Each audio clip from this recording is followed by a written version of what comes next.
presentation of Fox Sports. We are the Fourth. We are Florida. Many people have asked, higher number, Gordon stolen bases, Stanton home runs. You got D on base, you'd expect D to be running. He's got the ticket to go. He's running. Uh-oh, D's on his way. And there is 55.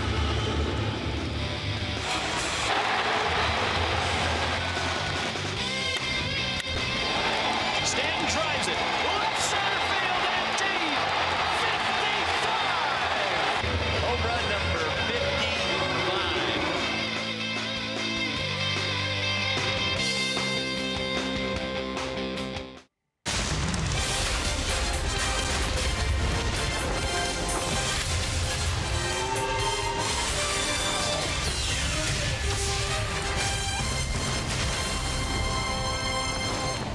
In Miami tonight, the Marlins and the Mets are back at it.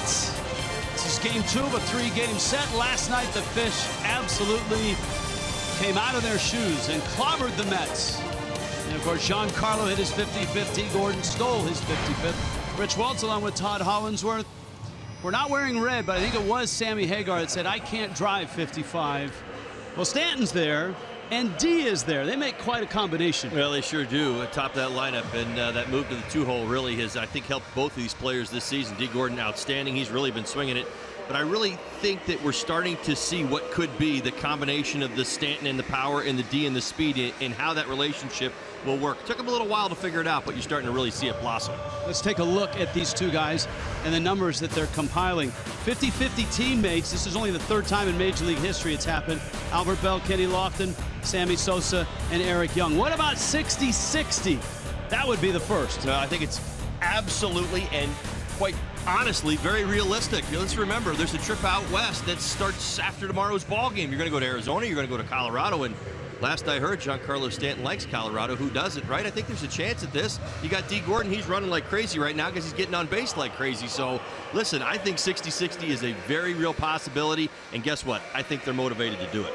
Don Mattingly is resting regulars on a daily basis. And tonight, D. Gordon's not in the lineup. So, who's going to lead off? Who's going to set the table?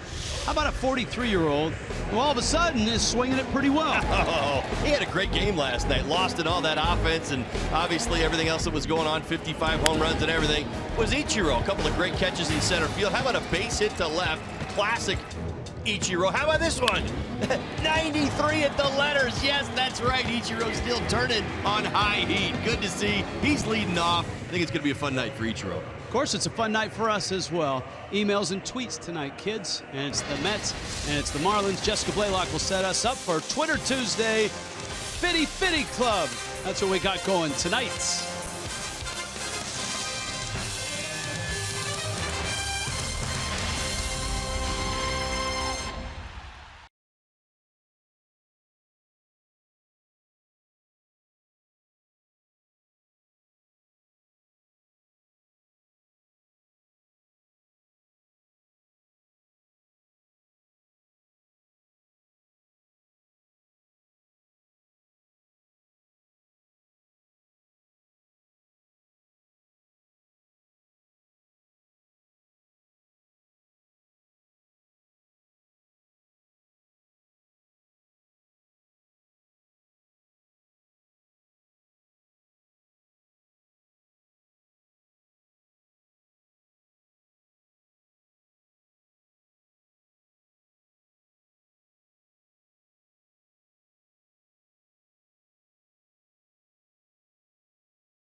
and Marlins. D. Gordon on his night off, getting everybody ready.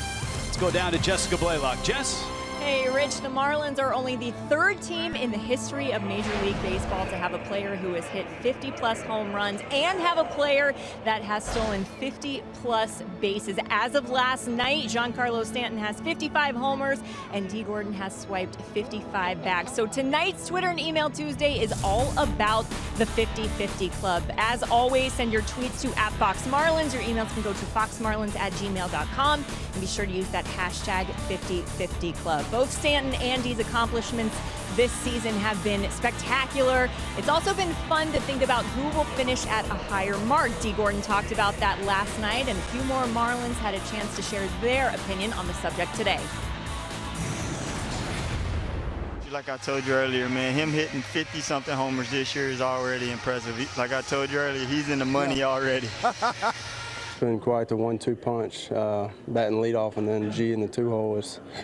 It's been awesome. It's incredible. I don't think I've played with anybody throughout the minor leagues that has as much pop as G, and I haven't played with anybody that can run like D. So I mean, it's pretty crazy to me just to watch them work, watch how they go about their business, and when they go out there and show out on the field, it's pretty incredible to just be a part of. I don't know. I think Giancarlo hit 7 more. Would be obviously 62, which is a little harder to think about. And D could steal 2 or 3 in a night. Right. And I guess Giancarlo could hit 2 or 3 in a night too. But I'll take D in that race. Oh, that's a tough call. I'm going to guess that G is going to go on a tear and get 60. I think that's my prediction. I think they're going to be close either way, though. Oh boy. I'll call it a tie. I hope they, keep on this amazing pace, and each one of them get 1 a night. So that'd be fun to watch, and keep us in this thing. I'm gonna say they're gonna tie at around 63 each.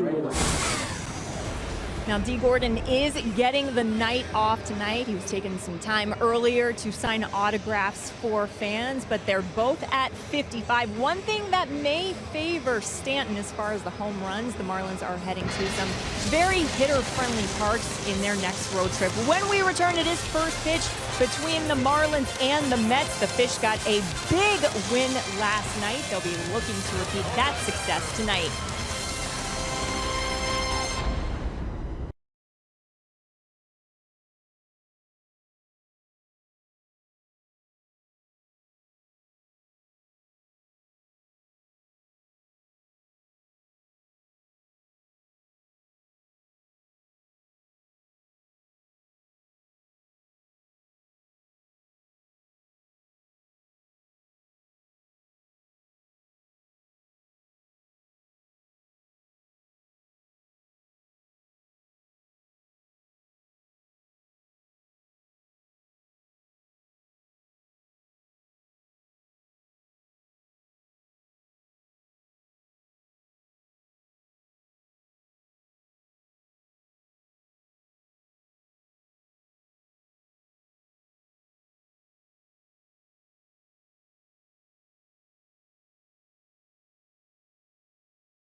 Marlins Baseball, Fox Sports Florida, brought to you by the all-new Jeep Compass. By your local Toyota dealers. Let's go places. by Southwest. Transparency, low fares, and nothing to hide.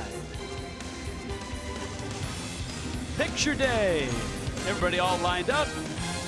Well done.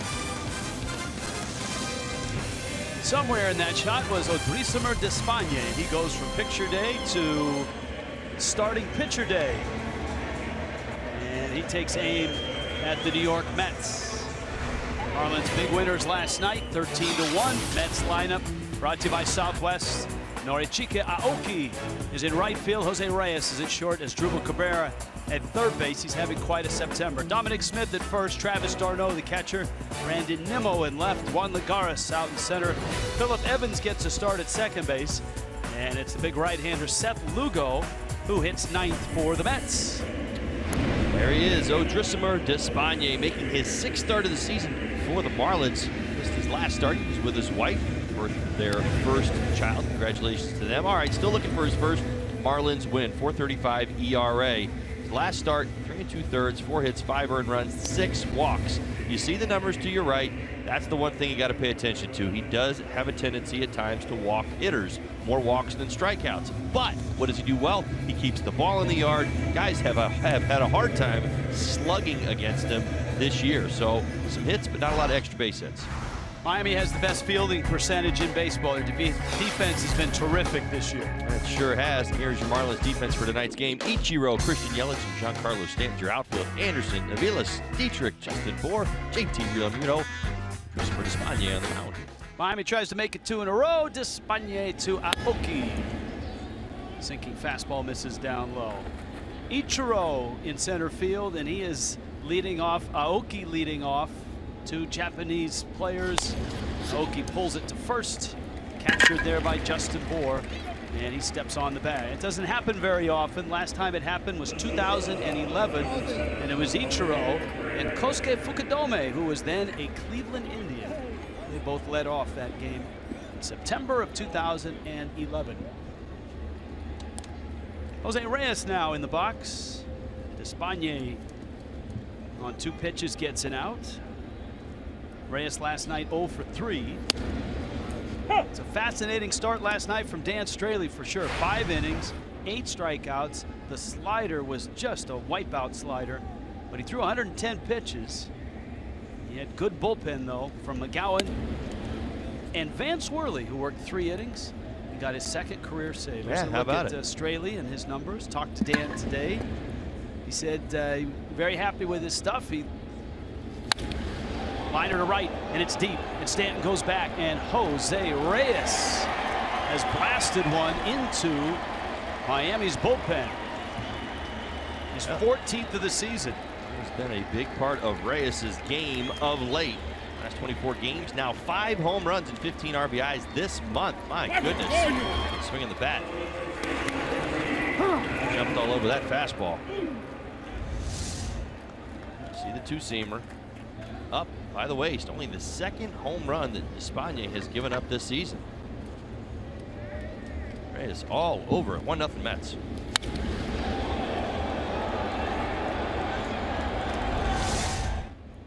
Well, the Mets are a team that has lived by the home run for the last few years, and even though most of their home run hitters are off in different uniforms now this season, Terry Collins still has a little pop left in the lineup.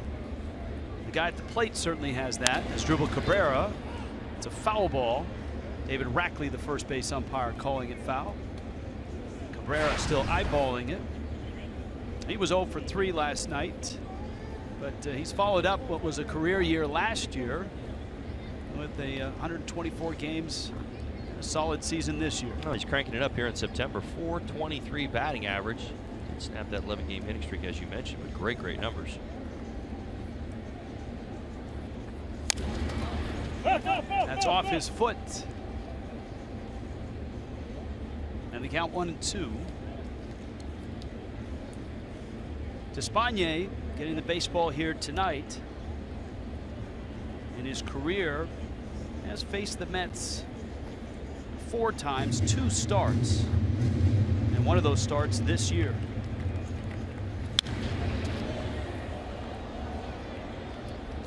Good Good tailing fastball. That's what you'll see most of the time from Despaigne. Variations of the fastball, the four-seamer, the cutter, the two-seamer, the sinker.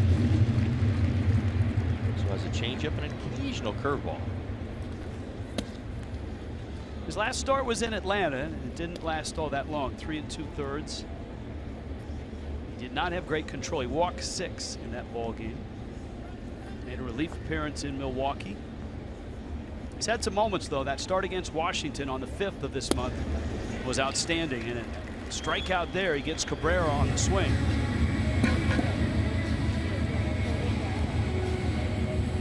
And there's 2 outs. Now this is the cut fastball. You can call it a slider. It looks like a slider. He calls it a cutter. You see it. That's a great movement down in the zone. Good depth. Bottoms out. Blowing in on Cabrera. Dominic Smith now fires on the first pitch and lifts it in the left center. Ichiro's out there, and he makes the catch, and just like that, inning over. However, Jose Reyes blasting one to right. Giancarlo Stanton gets his first look at Seth Lugo. As the Mets are off to a 1-0 start, Stanton takes aim next.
Of the first, Ichiro coming to the plate. Marlins 10 under now at 70 and 80 in their lineup, brought to you by Southwest Airlines. Ichiro setting the table. Look at the numbers in the second half. Really good stuff, a 333 average. Stand in the 2 spot. Yelich back in there tonight. Bohr slides to 4. JT Realmuto does the catching. Derek Dietrich at second. Brian Anderson at third. Mike Cavilas at short. And Despaigne hits in the 9 spot. Here's your AutoNation scouting report of Seth Lugo, 6'4", 225 pounds. Watchful eye. That's going to keep one on him. Now, since coming off the disabled list, he's made 4 starts. He's averaged 76 pitches a start. Here's why. He's got a partially torn elbow ligament. We're looking at him and being very, very careful. Away from the city, that City Field, he has struggled this year. 6.59 ERA on the road, and for his career 5.47. He is a mix and match guy. Any pitch, anytime. That one rolled out to Reyes, who whips it across the diamond to get the out. Mets defense tonight. Not too different from last night. Let's take a look. Here is the Mets defense. Nimmo, Lagares, Aoki, Cabrera, Reyes at shortstop. Evans gets the start at second base. Dominic Smith, Darno, Lugo on the mound. Giancarlo settles in the box. Stanton last night, couple of hits, knocked in 4. And the best ball he hit all night wasn't the 455-foot line drive homer to almost straightaway center field. Lugo throws a fastball for a strike. It was the line drive out, his last at bat, that zipped off the bat at 118 miles an hour.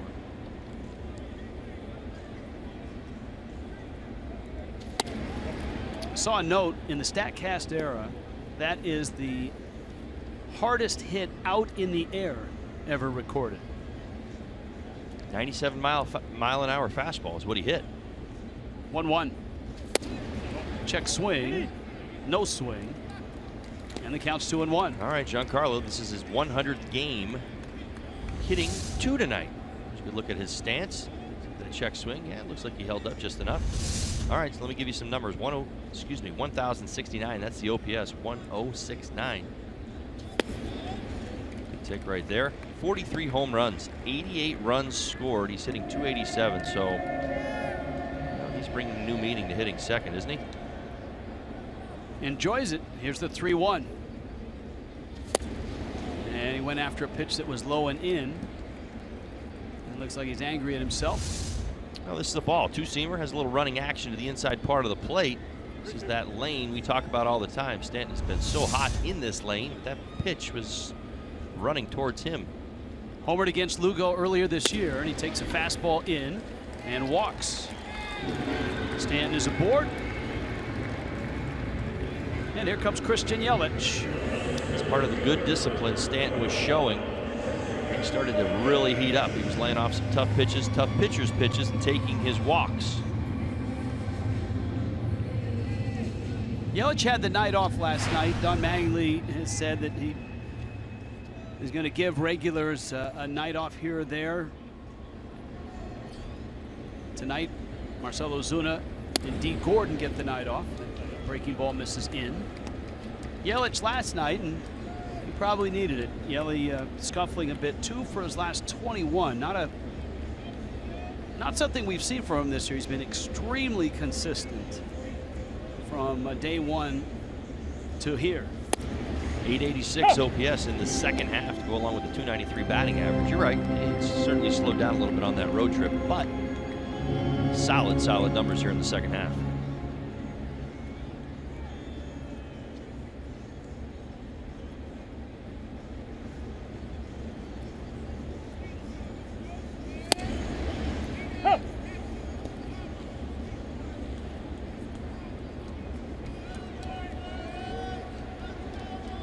Count 1-2.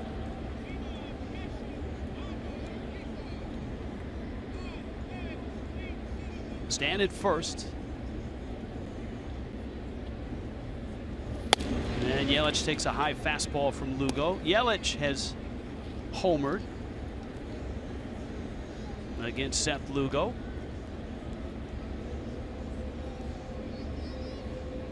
Marlins saw him on June 29th. And Lugo beat the Fish. In fact, he's 3-0 in his career against Miami.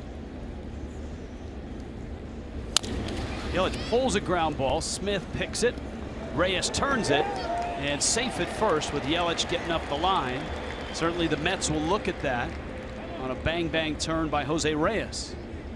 Terry Collins has the left hand up. Take another look. Yelich gets a changeup, pulls it to the right side. Super slow-mo, interior of the glove. Foot is, that's close. He may be out, and the Mets may be challenging, and they will. Mets are going to challenge. Yelich looking up at the scoreboard.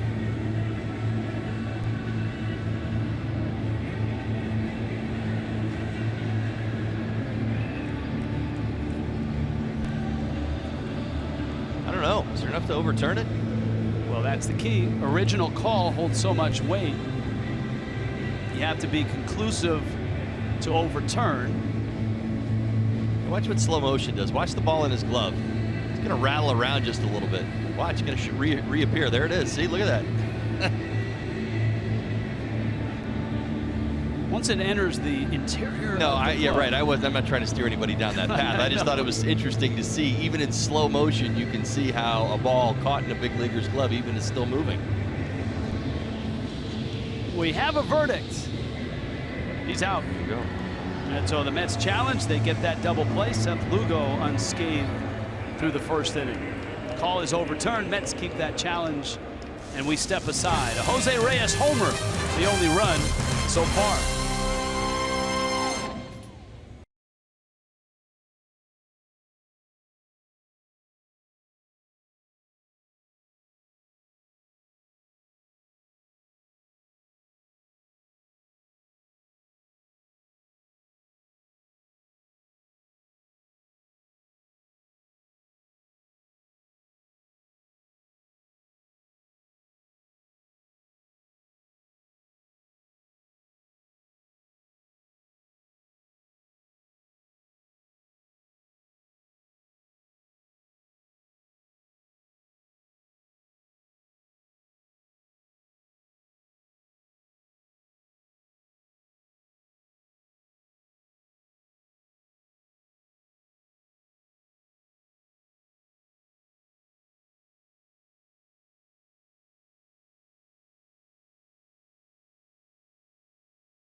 Odrisamer Despaigne ready to go.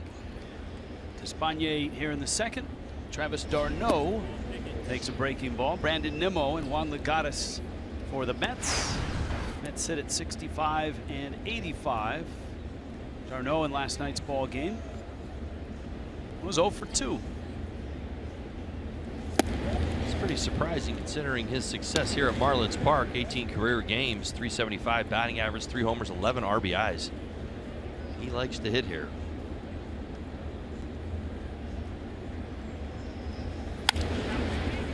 Roller out to short. Aviles on to first in time. We invite you and your fellow Jedi Masters to the 8th annual Star Wars Night, Marlins Park, September 30th. Purchase a special event ticket. You'll receive an exclusive Adam Conley Stormtrooper bobblehead, and a portion of the proceeds will support Stand Up to Cancer. Get your tickets at marlins.com/special events. Get your Star Wars freak on. That's right. That's our production truck. And that will be the scene, I can assure you, on September 30th. Here's Nimmo now. Nimmo, the youngster from Cheyenne, Wyoming. First round pick and the highest draftee ever from the state of Wyoming. Not a lot of major league talent comes out of Wyoming. They don't have a lot of high school baseball up there because of the harsh winters and springs.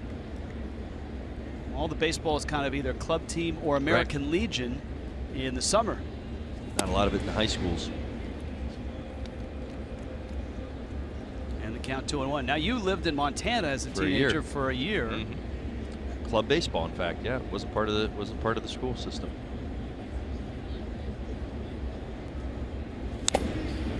Cuts it a 2-1 pitch and fouls it off. All right, emails and tweets tonight, kids.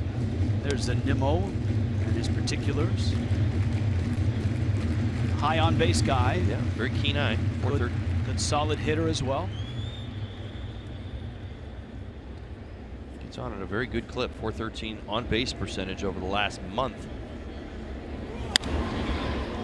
One lined out of play. All right, here's our first email. Throw it out. It's from Dave and Lori. I'm trying to name the top 5 stories in Major League Baseball for 2017. And here's his list. Indians win streak. Rhys Hoskins' accomplishments. Giancarlo Stanton and his home runs.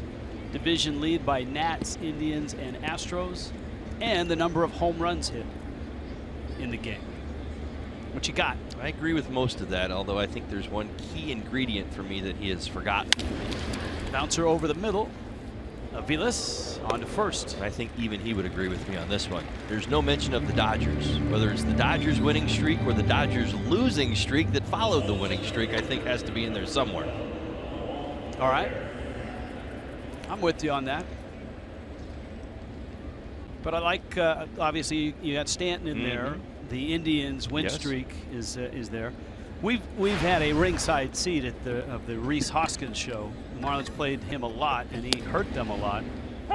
So I'm in with that. And the division leads by the Nats, Indians, and Astros. Maybe you throw the Dodgers in that sentence. And that's the one I was kind of thinking about, because I think that was pretty obvious. Once the Indians have taken control and playing great, you just run with it.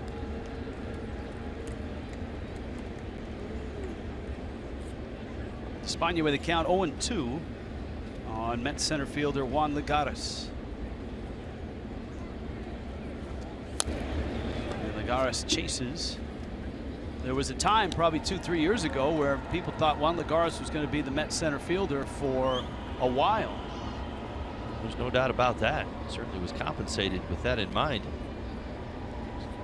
A couple of seasons ago had a really nice season with the bat. Of course, he can go get it. Pulls it hard. Anderson crossed the diamond in time. Much better inning for Odrisamer Despaigne. 1-0 Mets. Back to emails and tweets when we return.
Indians undershirt. Is that an Andrew Miller jersey got going?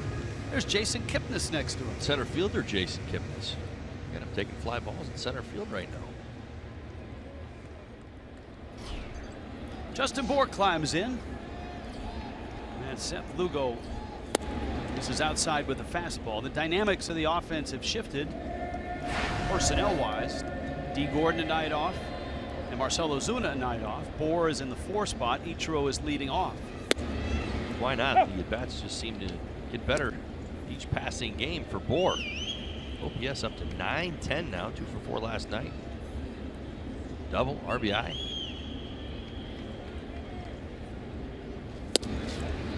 Exit velocity's up. He's been very impressive, coming off the disabled list and looking like he'd never left. Another line drive and another hit. And he's beaten that shift a couple times by lining it over the second baseman and right in front of the right fielder. It does. It feels like a setup, right? Like, what's he going to do next if the Mets make an adjustment? He seems to be out in front. Well, out in front of that pitch right there. Lines it into right. Threw it over the coverage. Dropped it in. Just below the safety. Well done. When you play that 2 deep zone, that's right. You got to get between the corner and the safety. Mm-hmm. There's a soft spot there. He found it. Good work. There's Real Muto with Derek Dietrich behind him.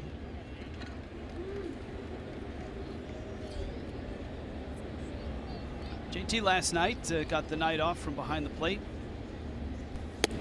Dan Straley was very complimentary of Tomas Talis and his work. Said it took an inning or 2 before they got on the same page.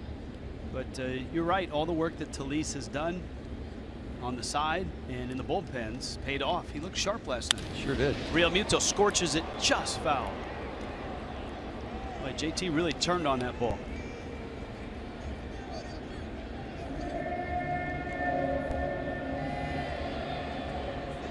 Homers, 62 RBIs, career highs for JT.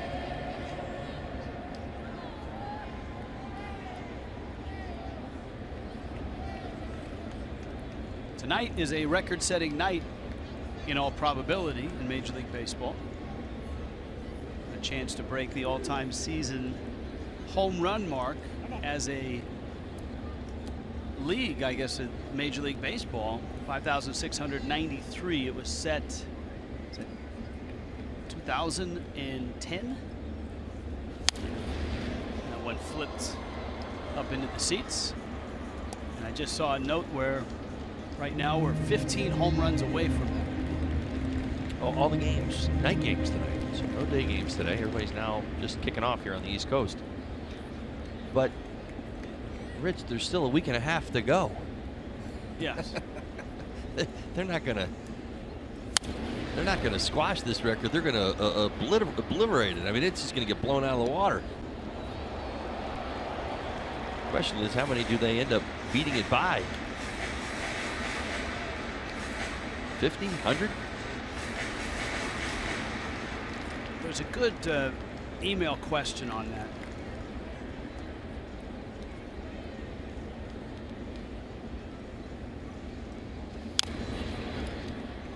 Scruffy and Holmes have an email about that, and they want to know home runs. Is it the baseball? Is it the players? Is it the pitching? Is it atmospheric conditions, ballpark? What is it? What's the biggest single factor in that? Well, and that's a tough one to answer. You dropped single factor there on the end. I was all ready to answer, so you got to ask me to narrow it down, and I'm a little nervous to do that. That's a tough one. What I'm not sure it's the atmospheric pressure. I'm not sure I'd go there, but I will say this. I mean, we watched Stanton all season long. Exit velocity. I heard a couple. I think Dontrell Willis mentioned it early on in the season, and so I kept a close look. He was talking about. I thought it was the ball at first, and I've even theorized it was the bats. Hit hard. Reyes. The turn is in time, and Real Muto on a Phillip Evans turn on that 6-4-3 double play. Second double play for Seth Lugo. One hopper. Hard hit off the bat of JT. Turn. the Mets infield. I thought it was the balls. I thought it was the bats. I think it's a combination of all things, because Dontrelle Willis wasn't wrong when I heard him say it way back in April.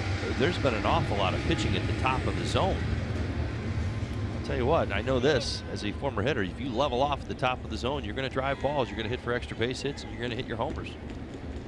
All right, so what percentage of the pie is that in terms of That's a good question. Making a difference? Because I firmly believe, having watched the game for the last 25 years and around guys like you and hitting coaches and all of that, that the swing that not only major leaguers are using but minor leaguers are using has changed dramatically over the last 3-4 seasons. Well, I think there's an awareness that the younger player is and has about the home run ball and how the game has changed and the philosophies and the offensive philosophies of Major League Baseball today. You know, we talk about hitting and running. We don't see it nearly as much anymore, or bunting, and a lot of times it's, you know, people will theorize that it doesn't really have a place. It's wiser to swing the bat. Strikeout actually has more value. So I'm with you on that. I certainly think that's is a key ingredient. I do struggle, though, to think that everybody's doing the same thing, though, when it comes to that. Is that the reason why the numbers all of a sudden exploding? Because I know that there's a lot of guys who are at the major league level now that haven't changed their swing paths. So, you know, even Giancarlo's at 55, you know what I mean? To me, the best example would be a guy like Justin Turner. Sure. Who's, you know, turned his career around by changing his swing. Well, and all of a sudden is a guy that is a dangerous home run hitter. And I'll agree. And his teammate is an example of the youth of America coming right into this in Bellinger. Both of them, high finishes, launch position, load, through the zone, up through the zone. I completely agree. It's definitely there. I just think this is the perfect storm in a lot of ways. Don't use that word. Sorry. Too liberally. Yeah, that's right.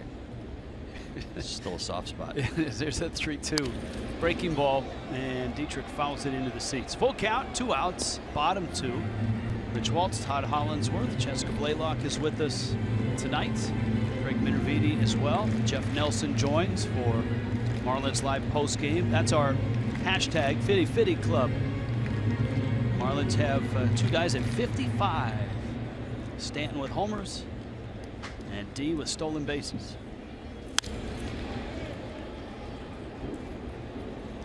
And thanks to Scruffy and Holmes for playing along with us. It's a good question. Every now and then we get one from, I've always envisioned that's like a bluegrass group out of Nashville.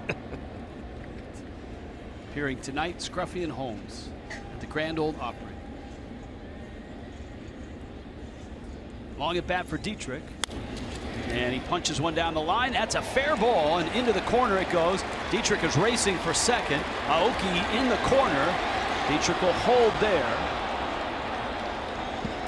And it's a 2-out double. Nice job by Derek. Dietrich fouled off the fastballs, got the changeup finally, and hooks it into the right field corner. It's probably the right call with 2 outs. Freddie Gonzalez's read. Dietrich did a nice job keeping his eyes on it as he made his way around first base. Watch this, and then he's going to look to his third base coach. Remember, there's 2 outs, so getting to third base, yes, he'd like to do it, but it's not the most important thing. He is in scoring position at second. Watch Dietrich. It's him, his read. Now it's Freddie's read. There you go. It switches as soon as the ball ends up behind his back. Well done by both. Anderson now. Brian Anderson last night, his first major league triple. He's got 3 major league doubles. Still looking for that first big league home run. Couple RBIs on that triple.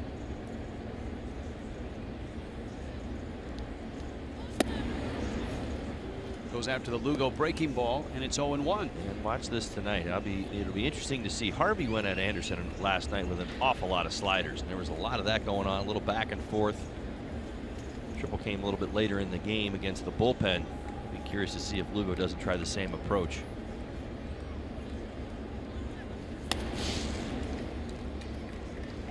The generalization is that in Double-A, players face velocity and higher prospects.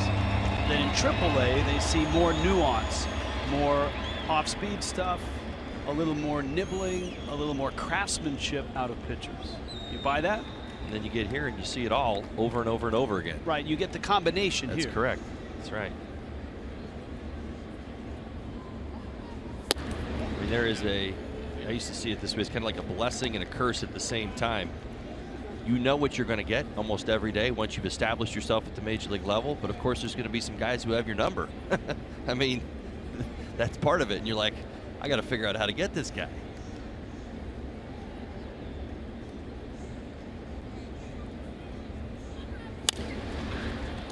Little roller out Reyes' way in the dirt. And Smith picks it for the final out of the second. Jose Reyes and a home run, and that's it so far.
Copyrighted telecast is presented by the authority of the Miami Marlins and may not be reproduced or retransmitted in any form.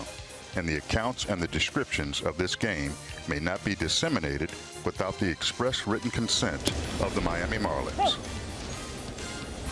In Miami tonight, Odrisamer Despaigne going at the Mets. Mets have the first run. Jose Reyes a solo homer. Despaigne off the mound into action and fires to first. And Phillip Evans is the first out of the third inning. Seth Lugo and Nori Aoki scheduled to appear as well. Emails and tweets tonight. James has this. Today is my 40th birthday. I've had a tweet read every year since you've started, which was, that was actually before Twitter when it was email Tuesday night. That's back in 2006, I believe. Can I get a shout out to a Marlins fan? Sorry, James, but no. We cannot read tweets about your 40th birthday, although happy birthday, because then everybody would send it in. But James, thanks for watching. Happy birthday. And now your streak is intact. You tweeting at us, James? Man of Teal. So he's old school. Like it. This is a good one. Is there a chance for a future Inside the Marlins featuring the clubhouse staff? You know, show the clubhouse, a day in the life, etc. And that's from the Marlins clubhouse. Actually, it's from Jake. State Farm. What are you wearing, Jake, in the clubhouse? We had the Clubhouse Olympics on, remember, from spring training? Spring training. Mm-hmm. That was big. That was actually a lot of fun.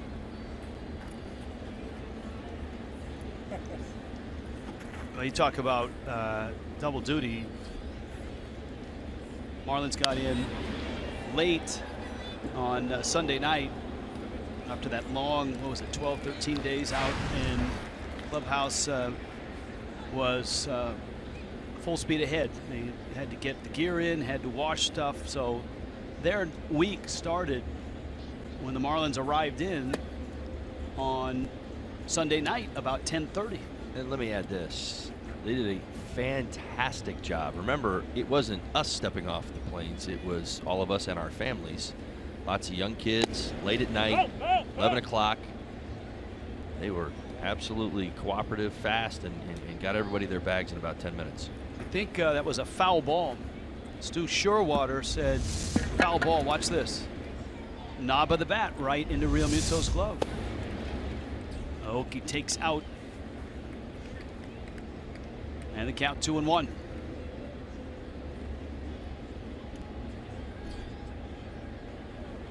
Two actually on that foul ball. Backhanded by Dietrich. Aoki can run, and he is aboard. And that should be an infield hit, you would think.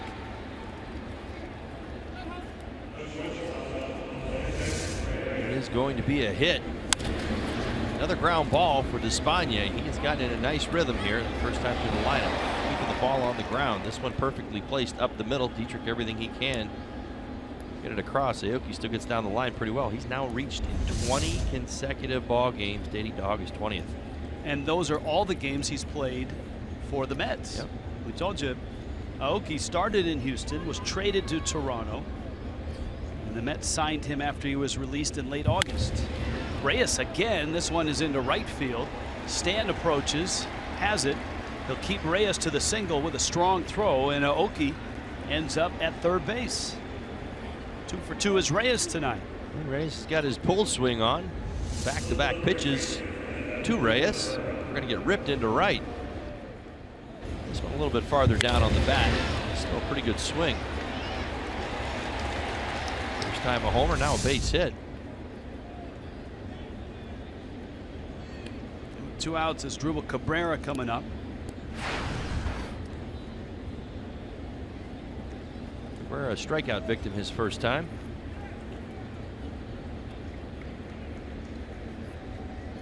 (17 RBIs over his last 23 games. 304 on the season.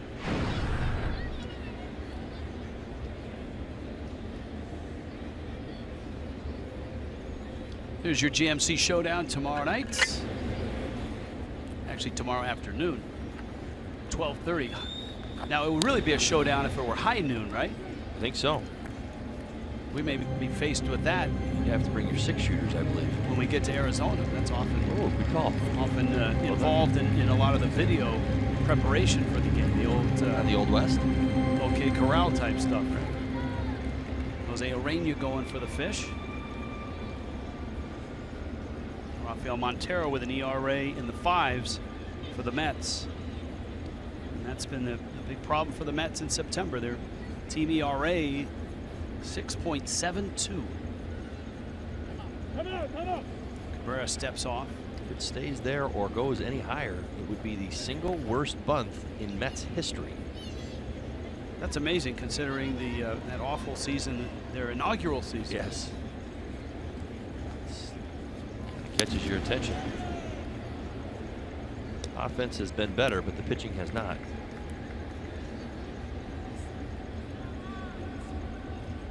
Keys Treasures has this. Used to see umpires sweep the plate. Don't notice this now. Has it stopped? Thank you for the diversion in the Florida Keys. We hope you're doing okay down there. And I hope everybody down in the Keys knows that all of us here, the rest of the state, are pulling for you and hoping that the recovery takes hold. Monroe County for the rest of the season, just show your ID, you get 2 tickets to a game. So if you're able to make it up this way, the game's on the Marlins. 3-1 pitch is in, and Cabrera walks. Spania got the first 2, but now the bags are loaded. 2 hits and a walk, and Dominic Smith is coming up. They still sweep the plate. In fact, right now it's happening. There you go. just don't think it gets as dirty as much. I mean, the dirt's different than back in the day. I think even in my generation, it was a lot dirtier, a lot more day games. Today, it's heavy clay, wet, sand. It doesn't really get dusty, so to speak.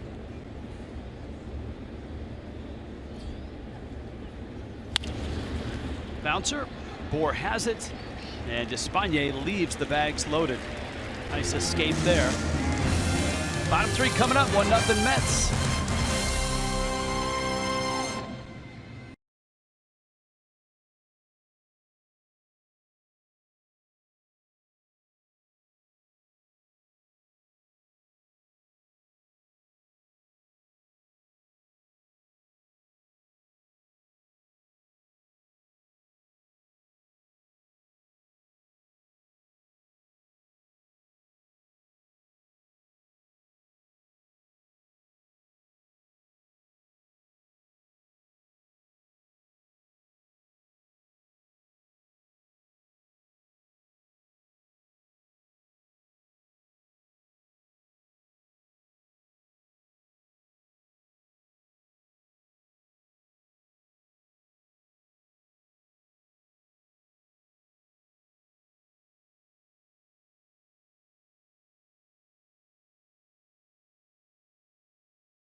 Emails and tweets tonight. That means Jessica Blaylock is along with us. Hi, Jess.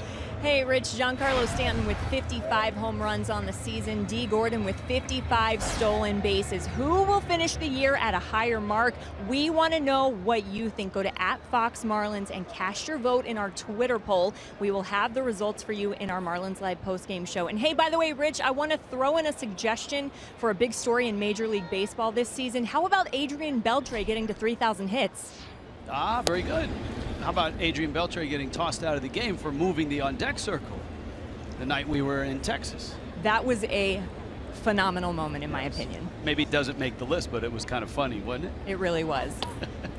Fastball from Lugo is down low to Mike Aviles.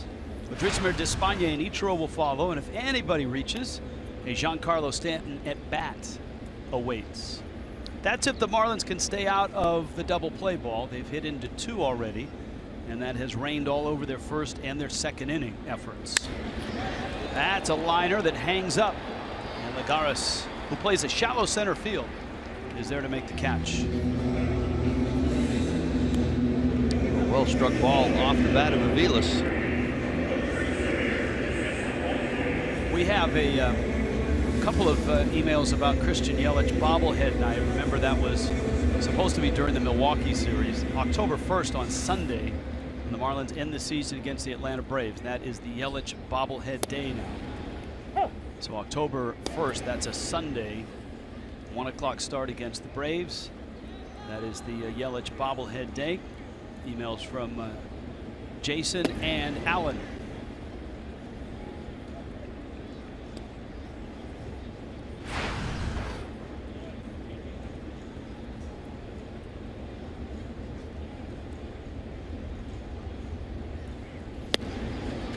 Despaigne swings and misses. Jim from Royal Beach, Florida. How was Mr. Met reprimanded for using one of his fingers, so to speak, when he only has 4 fingers on each hand? Ask Craig Minervini. Is a Mr. Met aficionado. That's Jim from Royal Beach, Florida. That's a low blow, Jim. I mean, Mr. Met has brought so much joy to kids and fans, and baseball fans everywhere. He's always happy. We all make mistakes. Is Mr. Met always happy?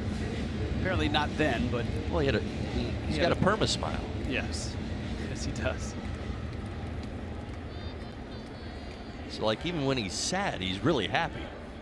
We're just, or in that case, when he was really angry, he was really right. We're just misreading him. Here is Ichiro, and he takes a strike. Ichiro bounced to short in the first. Stanton's on deck. 2 hits last night for Ichiro.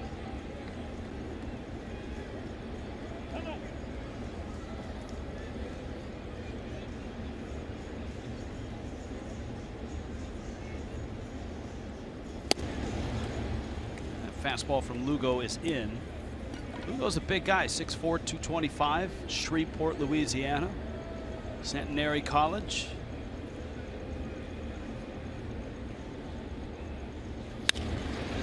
Ichiro drives that left center field. Legatas in pursuit is there, and he runs it down. 1-2-3 third for the Fish. And Reyes homer still standing up.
Receive mobile access to every remaining regular season home game for only $29.99. Join us for great matchups, giveaways, fireworks, and more during the home stretch of 2017. For more information, download the MLB.com ballpark app or visit marlins.com/pass today. Some restrictions apply. Running out of games. 5 more left after tonight at home. 4 against the Braves. Tomorrow's 1 o'clock start against the Mets. So Drisamer Despagne, Travis d'Arnaud meet here in the 4th. Brandon Nimmo, Juan Lagares. Mets loaded the bases with 2 outs in the 3rd. Dominic Smith, maybe a little over aggressive, bounced out to Justin Bour.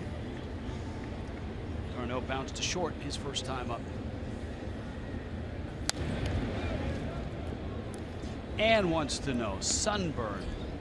How do players keep from getting sunburned? They must use some potent stuff since they're out in the sun so much.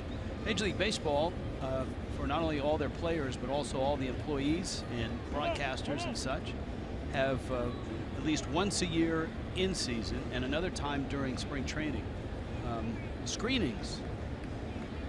Dermatologists come in, screen players or employees for any abnormalities or issues with the skin and the sun. And believe me, there is plenty of sunscreen and high FPF in each clubhouse.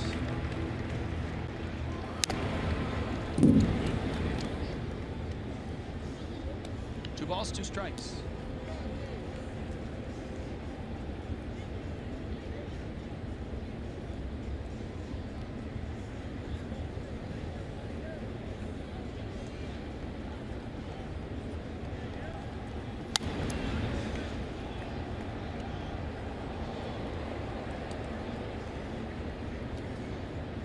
You have a preferred sunscreen that you used as a player that you Bullfrog. Bullfrog? Yeah. That's really thick white. Yeah. Got really sensitive skin. Stanton tracking that. And into foul territory he goes. He makes the catch. And we check in with Craig Minervini. Craig? Rich, I'm with Gene Mack, who won the Fox Sports Broadcaster Experience 2 years in a row now, Gene, so you'd had to be pretty good. Yeah, well, you know, we tried, and we took it right down to the wire for the second year, so it was awesome. And, you know, anything that we can do as a company to help support Marlins charities is just very important to us, because we're part of the fabric of this community. And so we have businesses here, and, you know, we certainly like to do what we can to support them. You got a chance today to interview Jeff Conine. He's a tough guy. I work with him. It's tough to get things out of. What was your most intriguing question and answer? Well, Jeff and I really talked about the difference between being a baseball traditionalist and a progressive person in baseball. Let's just say that if we could distill it all down to one thing, Jeff's old school. Yes. He is old school, you know, and you?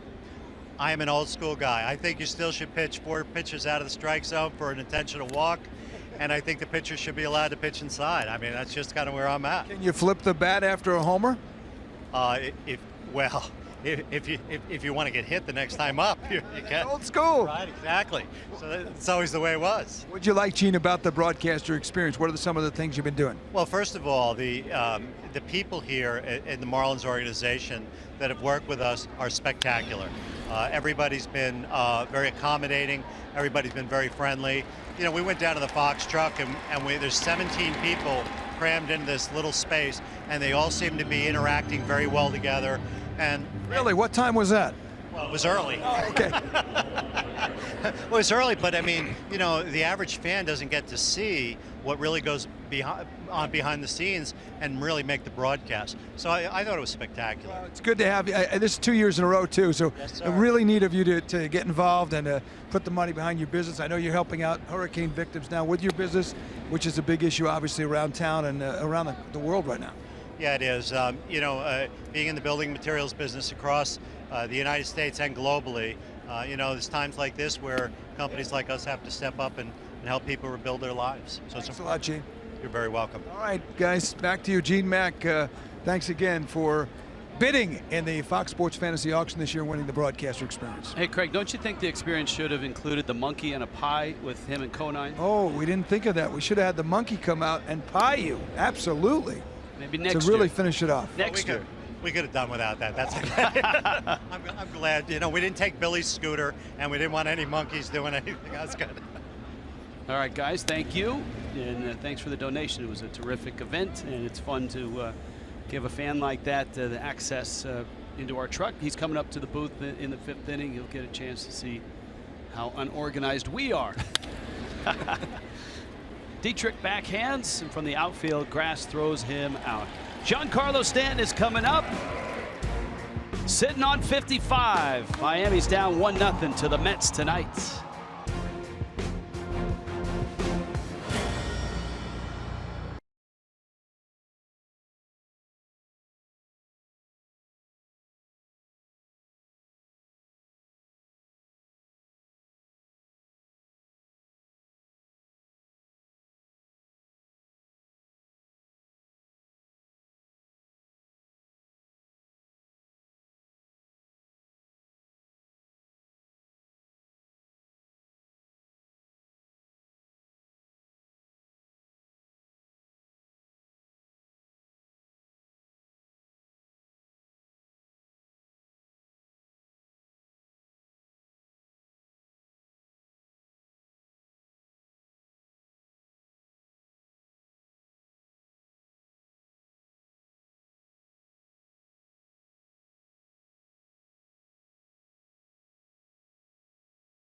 What a year it's been for Giancarlo Stanton. And here in the bottom of the fourth, Stanton climbs in, second at bat. He walks his first at bat. Seth Lugo misses down low with a fastball, which is a good sign. Stanton with a heavy dose of patience when he was on that incredible tear that got him into the 50s. There's a 1-0. That's a low strike. You hear Stanton ask, is that the bottom? And it was. Just at the knees on Fox Tracks. Stu Surewater, the home plate umpire, stuck the call. And that is the bottom. Breaking ball misses up.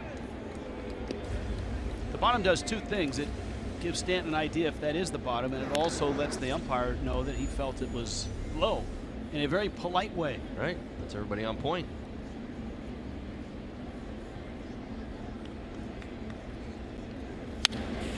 Oh, he had a fastball there, and Stanton fouls it back. The count is 2-2. I don't know that you could throw a dart any better in the middle of the strike zone.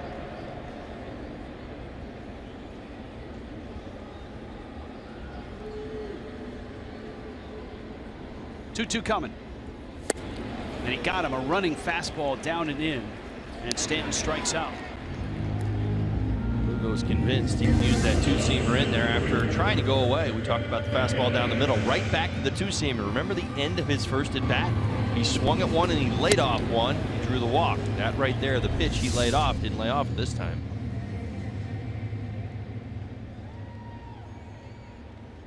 So Stanton has walked and struck out. Yelich bounced into a double play. Miami's got a couple of hits. And they've hit into a couple of double plays. Smokin' Jay wants to know what number will be higher at the end of the season. Stanton's home runs or D. Gordon's stolen bases?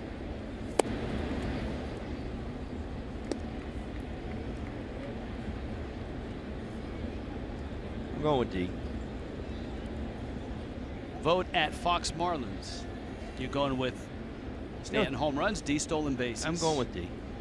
I like the reverse. You brought that up last night. Right. Off the air. How about the reverse? D's home runs versus Stanton's stolen bases. Well, and it's funny because they're tied at that as well. They're both tied at 2. D's got 2 home runs. Stanton's got 2 stolen bases. That's actually where the bet is at. My bet would be they both end up with 2. I don't know that either of those are going to budge. Well, but I mean, if you were betting and they knew about it, maybe there would be more to it. That's true. Yelich drives it left field and hits it pretty deep. Nemo goes back at the wall. Gone! Opposite field. And Yelich ties the game. Yes, sir. Christian Yelich, that opposite field power, showing it off once again. How about it? 18th on the season. We've seen him do this a few times this year. That one may be a little bit more surprising to Christian Yelich. It's been a little while since he'd gone the other way for a home run. He pulled the changeup. Oh, how about an in-at-bat adjustment? Well done, Christian Yelich. Remember the pitch he rolled over at bat number 1 and hit into that double play? Same pitch, a little higher, stayed on it, drove it out to left. Well done. Over the tall portion of the wall and left. 18 now for Yelich as he inches a little closer to 20. A Reyes homer, a Yelich homer, and a 1-1 game. Christian's 6th home run to left field this year. Justin Bour line one to right. And he's got that same zone defense to beat on the right side. There's nobody on the left side. Reyes is way off the line. And Bour is way in front of that.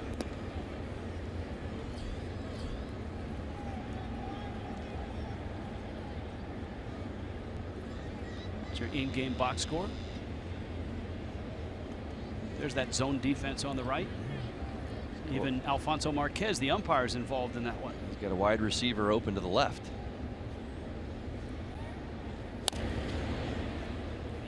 It looks like, and sometimes it it doesn't work out this way. This is the look from left field. It looks like Lugo is pitching to the shift. He's kept the ball in on Bohr, which makes it almost impossible for him to hit it down the third base side. Well, and even that really slow breaking ball that he threw him right there, his timing was off, and he had a hard time kind of keeping those hands back. Let's see where he goes. D'Arnaud sets up in. He spins up a breaking ball, 80 miles an hour.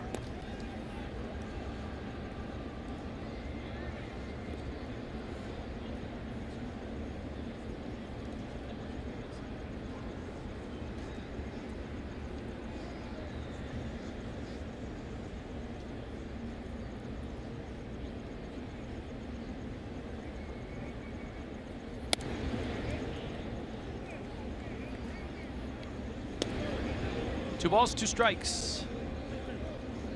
Bohr sitting on 21 homers. He has hit the ball quite well, but he hasn't homered yet since coming off the DL. A good line drive swing working. Yeah, you would expect that's a matter of time before one of those line drives elevates. And he got him. Looked like a changeup. And a good one.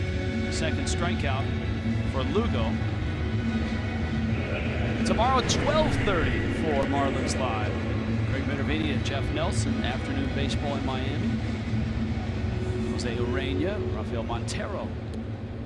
Urena looking for win number 14 on the year.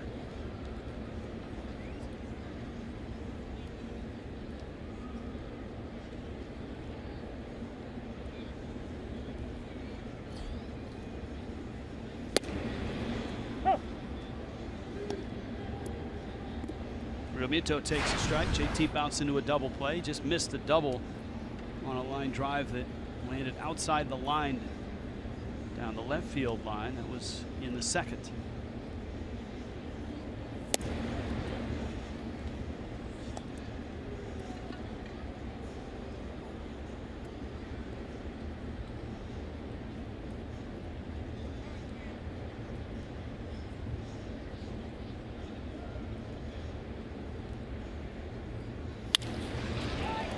And Realmuto. This time that line drive finds fair territory. Big turn. He's going for it.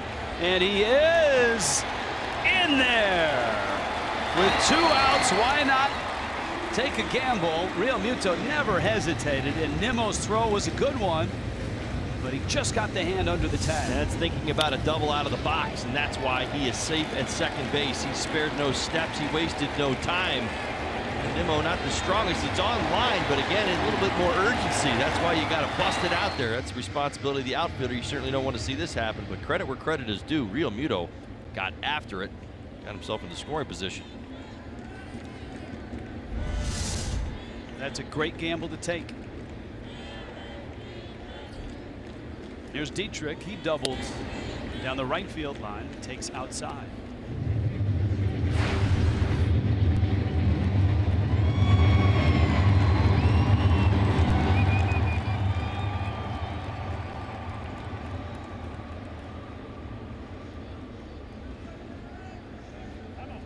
Time called. Doug from Coral Gables. Tip of the cap to our friends at Coral Gables. Hope everything is getting back together after the storm. He's got a stat question, so put your sabermetric hat on. Dietrich again. This one is foul. Here's his question. Thanks for an entertaining and educational season of broadcasts. I'm not sure it's an official stat, but we constantly hear about a player's numbers against a particular team. Why is that relevant? Lineups constantly change. Majority of any particular team's lineup can change from year to year. Aren't a player's stats against a team irrelevant if that team's lineup is now different? It does change things. However, 2 things come to mind for me. Number one, it's ballpark. Sometimes guys see the ball better in certain parks, and that's number one. The other thing is sometimes it's pitching philosophy and scouting report and how teams attack a hitter. Whether it's, it can be the same pitching coach and the same coaching staff year to year. Dietrich got jammed. But that's the amateur answer. The professional answer is. You're right on. I'll add a little bit to it. You're absolutely right. What typically happens as far as the scouting report is that you have different guys trying to act out the exact scouting report that is on you. So you may see very similar things by an organization. So it's a great point. I would absolutely, and you maybe didn't sell it enough. Sometimes you just see the ball and it's your home. I mean, I loved San Diego. It didn't matter what ballpark it was. I hit well in all of the stadiums. I hit well in Qualcomm. I hit well in Petco because I saw the ball well in San Diego. It was a tough place to hit when I was playing. So there is something to it. I couldn't hit in Pittsburgh though. And the teams changed every year, right? So explain it. There you go. There is something to that. There's in both ballparks in Pittsburgh. And both ballparks didn't hit neither one. Maybe it's the hotel food. Listen. Dietrich swings and misses, and Darno picks it out and throws him out. Well, the Marlins draw even. Christian Yelich goes oppo. It's 1-1.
Baseball, Fox Sports Florida is brought to you by the all-new Jeep Compass.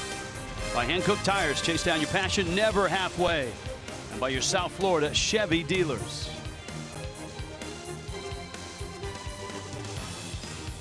In Miami tonight, 5th inning, a couple solo homers, and a 1-1 ball game. Seth Lugo, Odrisamer Despagne, Philip Evans in the box. Mets second baseman swings and misses as we hit the 5th inning. Evans, Lugo, and the top of the order, Nori Aoki. Evans tapped back to the mound his first time.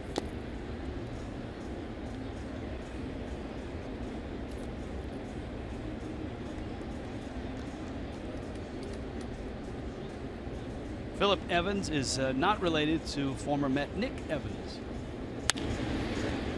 Liner right. Stanton is there, and he makes the catch. Let's do a little Geicoing this day in Major League history. Tom Seaver, 1986, as a member of the Red Sox, pitches in the final game of his 20-year career. He won 311 games. Look at all the decisions, and lost 205. The ERA at 2.86. Won 3 Cy Youngs. And an easy selection into the Hall of Fame. Aviles patrolling shortstop tonight, whips it on to first. And Seth Lugo, good athlete, up the line quickly. And he's out number 2. Inside look, Norichika Aoki, last night 3 for 5, 11th player since 1913 to have a 3-hit game for 3 different teams in the same season. Eric Burns did it in 05 with Oakland, Colorado, and Baltimore. Aoki has had a nice career in the big leagues. I had a chance to talk to him with his interpreter tonight. He said one of the things that gave him hope when he was a college player in Japan was the fact that in 2001, Ichiro was tearing it up in Seattle. And he said there weren't a lot of Major League Baseball games on in television at the time, but as soon as Ichiro hit Seattle, all of a sudden the Mariner games were everywhere. And Aoki, a similar type player, doesn't have the same swing as Ichiro, but he's got good speed from the left side and was a very accomplished hitter himself in Japan. Well, probably meant an awful lot to him when he got to play for the Mariners. 3 batting titles for him, Aoki. Ichiro there makes the catch. 7 pitches for Odrisamer Despaigne, halfway through 1-1.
Bring your family or your colleagues to the left field balcony for a customized game day experience.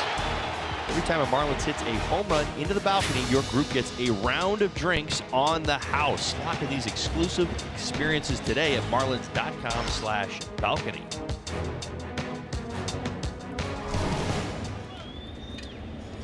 In Miami tonight, 2 home runs. Christian Yelich, Jose Reyes. There's another slider for Anderson to look at. We've seen a lot of them these last 2 nights against the Mets. Brian Anderson, Mike Aviles, and then the pitcher, Odrisamer Despaigne. It's been a well-pitched game so far for both guys.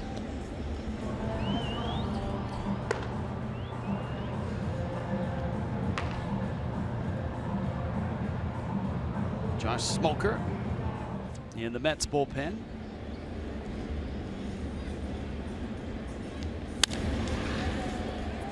To his left, Cabrera on to first. Let's check in with Jessica Blaylock. Jess?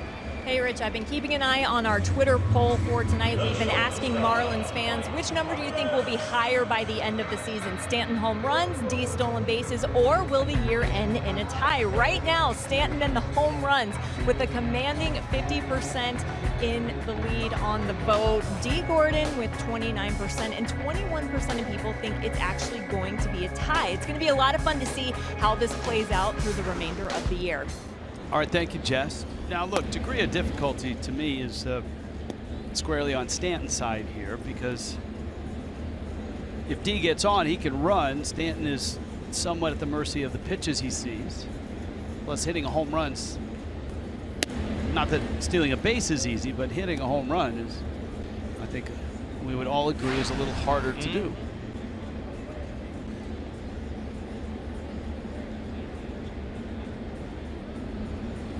Although I say that, and you look at all the home runs that have been hit this year, and I don't know. I mean, all of a sudden it feels like stealing a base has become a very rare thing in this game. Well, that is true. I think that's actually a little bit more towards it, because that's what we've seen, a lot more home runs. And it's not like Stanton's carrying the group, if you know what I mean by that. You know, like there's 5 guys with 50 homers in the game right now. Homers have been divvied out pretty evenly around baseball. There's no question that home runs are up. What's been impressive has been the margin that Stanton has led the pack. It's one of the, at one point, it was one of the largest margins in some time for the top and the second place home run hitter. He was 15 ahead at one point. Aviles on a high fastball fouls it back. Judge now at 44, so it's an 11 home run deficit somewhat. Look at J.D. Martinez, pride of Pembroke Pines at 40.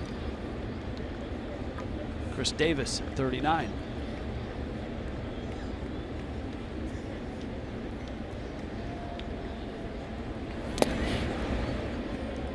Two in the dirt. Just to check on it, home runs in the National League coming into play tonight, there have been 2,729 home runs hit. Stolen bases, 1,148. So more than double the home runs than stolen bases. In the air, and Lagares is there and he makes the catch. So I guess to qualify what I said, it's probably easier for D to steal a base than Giancarlo Stanton to hit a home run. But when you look at the overall numbers, there's more than twice as many homers than stolen bases. Right. A lot of that is philosophy. Right. Of you got to get to managing intent. the game. Absolutely. That's the key to this question. I mean, it's pretty obvious. It's the state of the game is what you're getting at. Despaigne shoots a hard ground ball out to Reyes, and both these pitchers just keep on rolling right now. Seth Lugo and Odrisamer Despaigne.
In a 1-1 game, and gum for the kids. What a good guy. Unlimited baseball break. Stanton and Ozuna.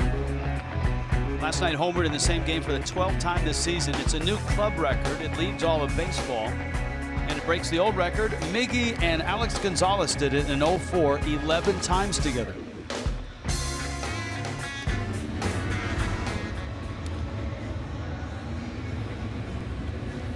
That's a pretty good 1-2 punch when you line up their home runs and their RBIs together. 89 home runs between the two of them.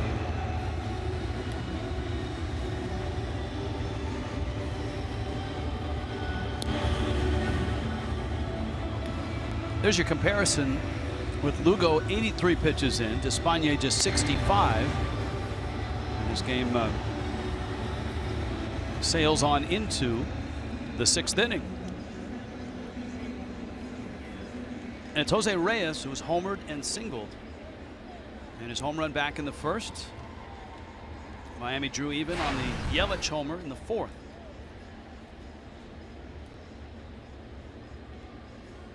Reyes pulled the ball both times.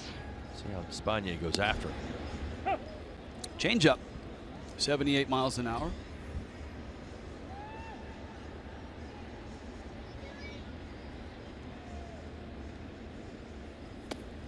A lot of different arm angles, a lot of different deliveries. El Duque was Despaign's hero growing up. Despaigne pitched for the Industriales in Cuba. His father, of course, pitched for that team as well. Boy, Reyes has another hit on a 3-for-3 night. Knocks it into right. Stanton retrieves it. Got speed on for the Mets here in the 6th. 3rd hit of the night. The first 6 innings. All to right field. But I don't know about this hanging break ball. We talked about it. Occasionally he'll throw a curveball / slider. A little wrinkle up there. He's trying everything. Bag of tricks to get Reyes out. Reyes on everything. 5 for 9, as you see, in his career. You know, oftentimes we get an email from our 96-year-old fan. And tonight we get an email from our 96-year-old fan's daughter, who is 73. This is Barbara. We love you guys. We thought yesterday was great and a lot of fun. Just wanted you to know that thoughts and prayers especially will be with all of you next Monday, which is the anniversary of Jose's death. That's from Barbara. You know, I knew it was coming up, but I had not really looked at the schedule and looked with everything that's happened over the last week, but certainly in that clubhouse and in this organization and we here at Fox Sports Florida appreciate the kind words there. Yelich in center is there to make the catch. Tell your mom we said hi too. Mark wants to know. Now remember, it's a matinee tomorrow. Very good by the headline folks. 12:30 Marlins Live. Mark wants to know who's the last guy to go 40-40. 40 homers, 40 stolen bases.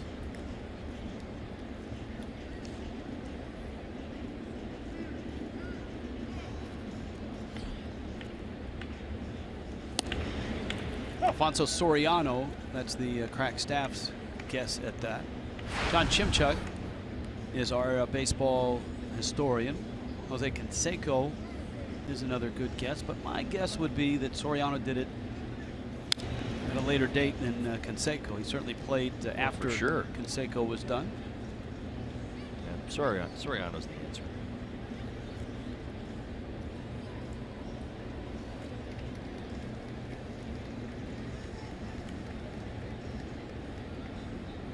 Dominic Smith is 0 for 2. He's flied out, bounced out.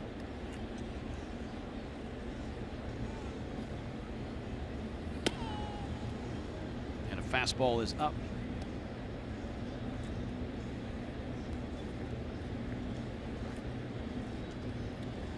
No, Reyes still a threat to go.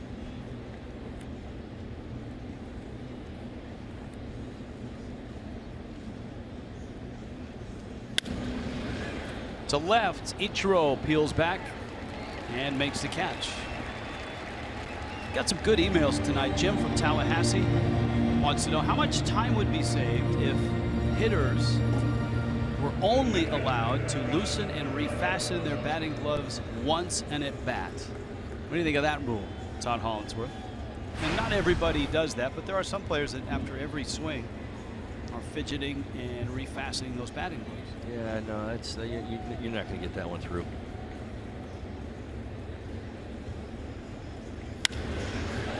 D'Arnaud goes after the first pitch. Yelich back and looking and gone. Up into the bushes. Travis d'Arnaud, dead center. A 2-run homer.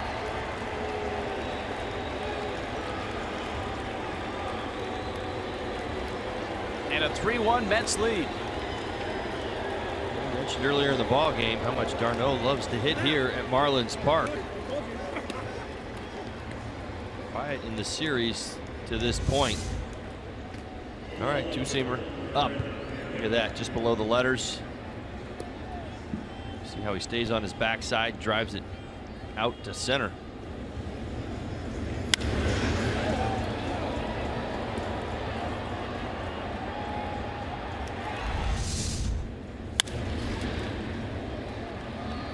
Into left, and that's a hit for Brandon Nimmo. So Despaigne gave up a leadoff hit, got 2 outs. d'Arnaud homers, Nimmo singles, and now Ligares is coming up.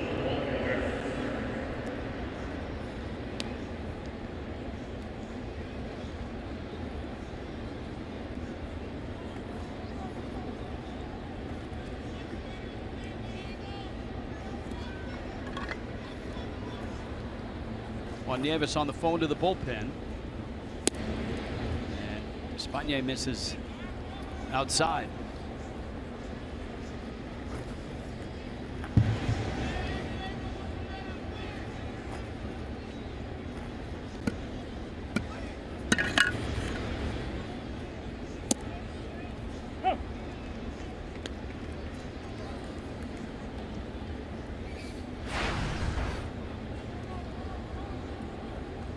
Ball and a strike and 2 outs.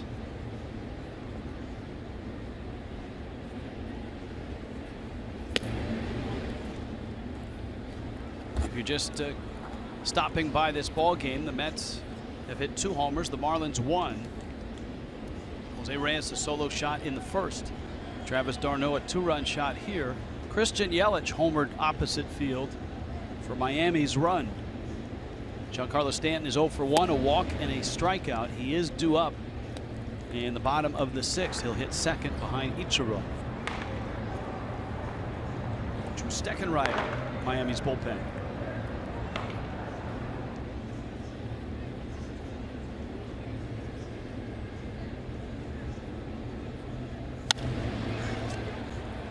Lifted to right, sending Stanton back and shy of the track.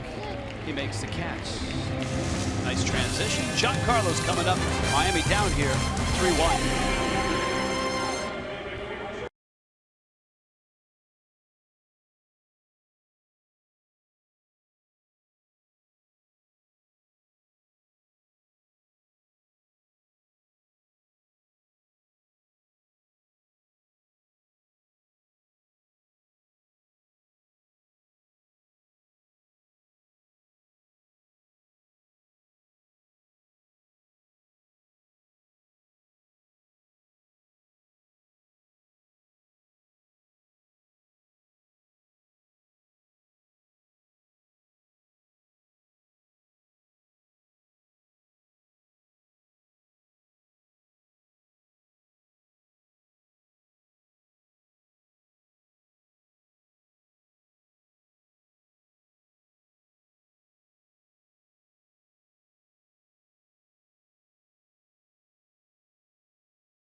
Josh Smoker, the lefty.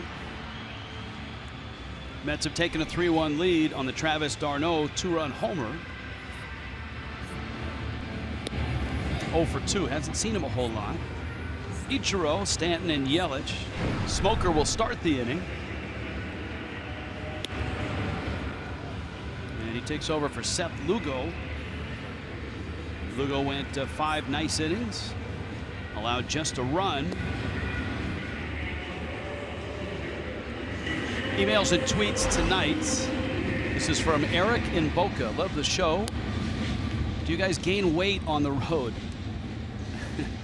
What's your favorite stadium to eat in? Favorite food? And can you show the Fox Track Strike Zone more often? It would be greatly appreciated. Well, I can't help with the Fox Tracks. That's not my department. We could lobby for like a Fox Tracks inning here tonight, maybe. All right. I mean, we can lobby for it, but we don't have the actual ability to make it happen. I mean, we can pass that question on to somebody else. Right, we do not control Correct. Fox Tracks. Right. Ichiro. Fastball is a strike from Smoker. Ichiro's bounced out and flied out. We don't always eat the food from the concession stand. I'm sorry to break that to you, Eric. So no, we don't. I don't gain weight on the road. Me neither. I don't think I've moved a pound all season. Now there are a few ballparks where there's a little specialty item, like in Philly, a cheesesteak. Maybe Shake Shack in New York. Seattle has the salmon sandwich from Ivers, and the grasshoppers for Jessica. San Diego, the tin fish has got the fish tacos. You and I don't wander out too much. Each ballpark has a press dining kitchen where scouts and media members can buy meals. Roller towards second, and Evans on to first. So Ichiro's 0 for 3. Remember, D. Gordon and Marcell Ozuna have the night off, and here comes Stanton now. He has walked and he has struck out. Smoker's been throwing the ball pretty well. 8 earned runs allowed last 23 innings. It's a 3.13 ERA. It's dated back to coming off the disabled list on July 22nd.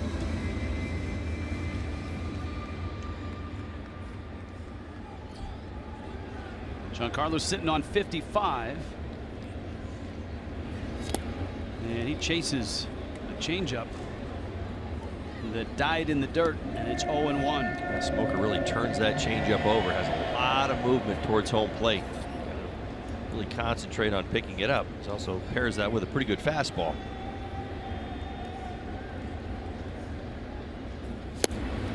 He's doubled up on the changeup, and he's out front 0-2.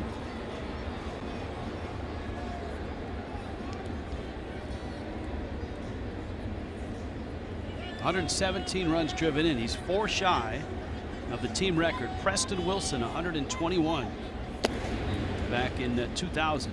Preston Wilson was an RBI machine. He had that big year in Colorado. And of course, a proud member of our broadcast team.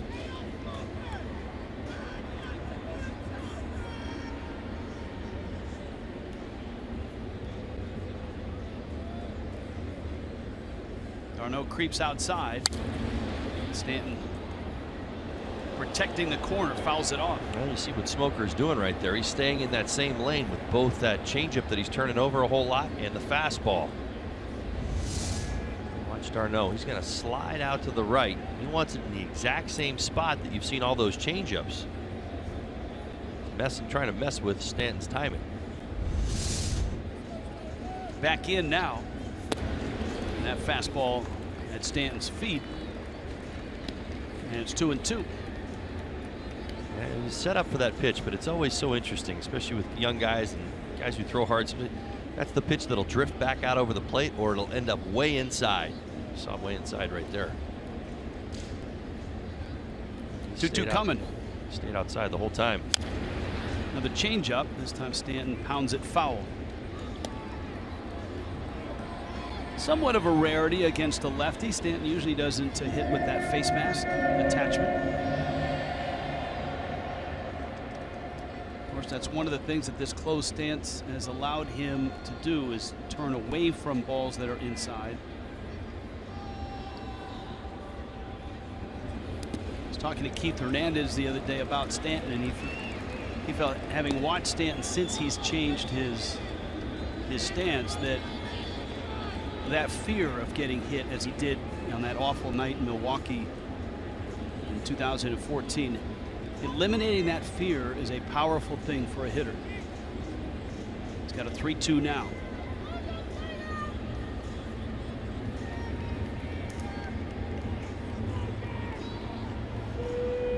An outstanding at bat for Stanton. He's laid off some tough pitches, fouled some off as well.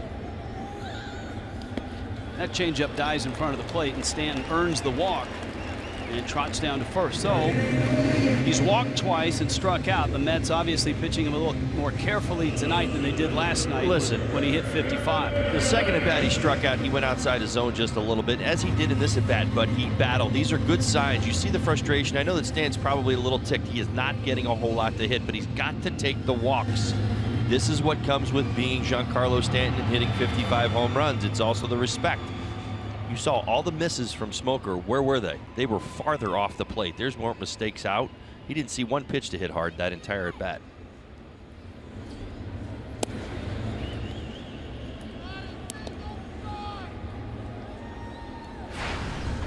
Christian Yelich homered to left. It snapped a 2-for-22 run. It was his 18th of the season.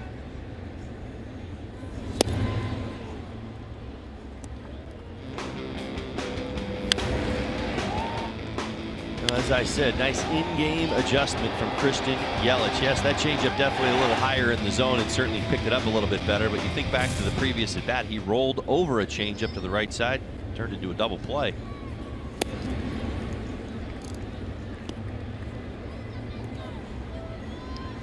Count 2-1.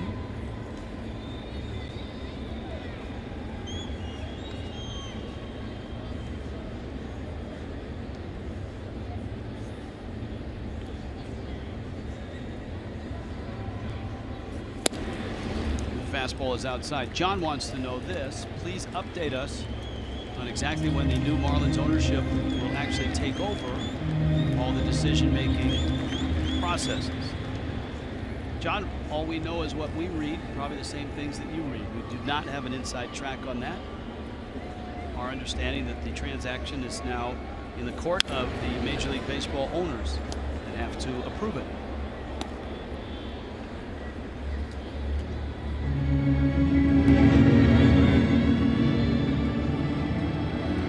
Good battle here, full count.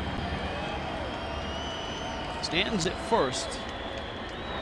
Now, Stanton does have a couple stolen bases this year. We've talked about that. Yelich lines that to left. Nimmo was there, and he's got it. And that's the second out. And Justin Bour at bat coming up.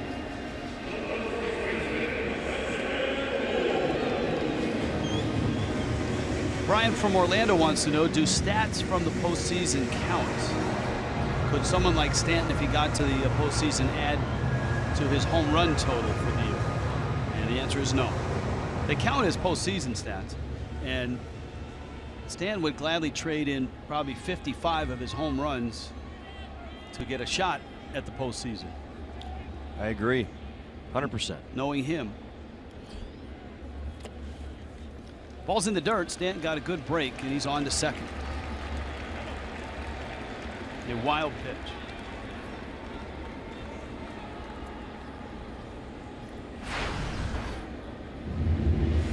Justin Bour's had a nice year versus the left-handed pitchers. Put one for 70. That's a 300 batting average. 6 home runs.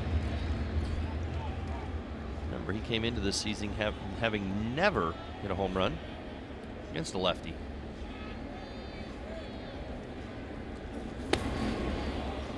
He pulled the trigger on that one. That was a halfway through the swing. This wasn't a good idea swing. And he's going to get the breaking ball. You see the spin, the rotation, and how it works away. Way out in front.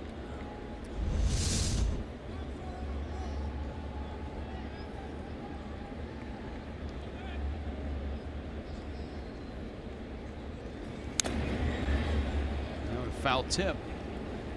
Count now 1-2. One of the big breakthroughs this year is Justin Bour against left-handed pitching.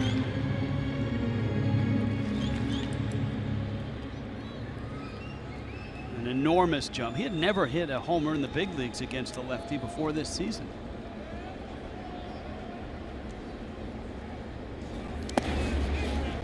Smoker figures if he chased one, he might chase that one even further.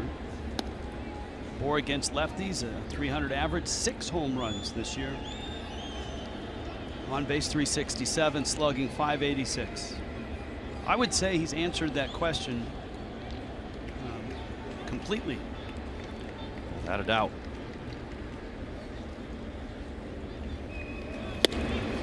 Bohr swings and misses, went after a fastball, and Josh Smoker gets through the 6th. On to the 7th, 3-1 Mets.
Mets have a 3-1 lead. We check in with Craig Minervini. Craig. Thank you very much. I'm with Natalie Saul from After School All-Stars. It's the final Marlins charity event, Rich, of the year. And I know this is one of the favorites for the Marlins. It's the junior broadcaster program. How are things going with After School All-Stars, Natalie? After School All-Stars is so thrilled. We've had over 100 children go through our program and be exposed to wonderful careers in the broadcasting industry. Thanks to our partners at Fox Sports. And thanks to the Marlins, they've been amazing. They even come out on Give Miami Day and partner with us and beautify the schools. Just keep it going, get the community involved, and we couldn't be more grateful. Now, this is a national program. It actually affects over 75,000 people nationally, 2,000 people in Miami. And here with this particular program, you bring in kids who get a chance to get a taste of the broadcasting business. That's right, Craig. We try to expose our kids to as many wonderful career options as possible because, as you know, you never know when you're going to inspire somebody's dreams to dream big. So that's what we try to do with our kids and keeping them in a safe environment after school every day by servicing Title I schools, middle schools throughout the country. And you got kids who are interested maybe either announcing or behind the scenes or all various items in production, right? It's a very hands-on program, and thanks to the Marlins and the Fox Sports broadcasting teams, they get to shadow and they get to turn the knobs and get very hands-on with what you're dealing with in the behind the scenes of broadcasting. Good to hear from you again, and good luck again After School All-Stars. One of the favorite charities of the Marlins. Thanks. Thank you so much. Thanks, Natalie. Let's back to you, Rich. All right, thank you. Ryan Ellington on the mound. We get those All-Stars in and out of the booth during the course of the season. They always have good questions. And one day they'll be taking our jobs. So we hope that it takes them a while. No, we don't. Speak for yourself.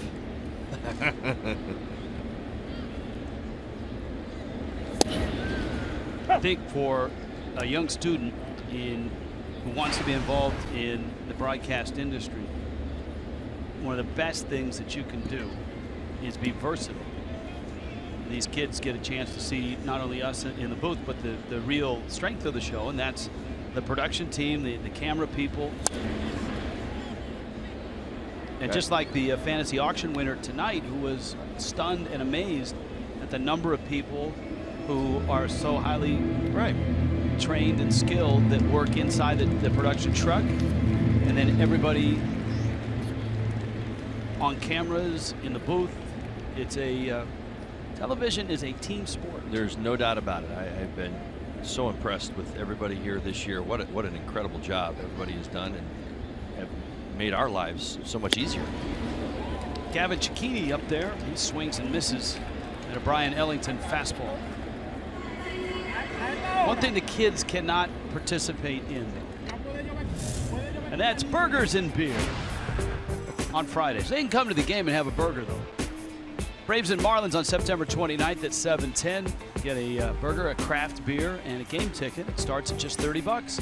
Go to marlins.com/burger. Here's Nori Aoki. Now Aoki hits one to right. Hits it pretty well. Stanton going back. Squares up. Makes the catch. Just like that. Nice 1-2-3 from Brian Ellington.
Jessica Blaylock. Jess?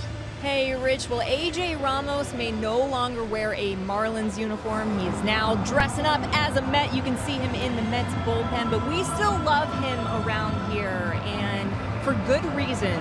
Earlier today here at Marlins Park, A.J. made a donation of $7,500 to the Up to Us Foundation. That's a sports-based youth development program, and how cool is that? Even though A.J. no longer plays in Miami, he no longer lives in Miami, he still feels it's important to give back to this community. That's the type of guy he is, and that's why he endeared himself to teammates, to broadcasters, to fans, and to anybody that came in contact. And of course, he's the closer for the Mets, and the Mets have a 3-1 lead. So maybe you see A.J. Ramos on the mound in the 9th inning. 27 saves on the season, 6th in the National League, and he's been throwing the ball well lately. And of course, his best friend is Giancarlo Stanton. You can get that matchup, A.J. against Stanton. Jury's familiar now. JT Realmuto, Derek Dietrich, Brian Anderson here in the 7th.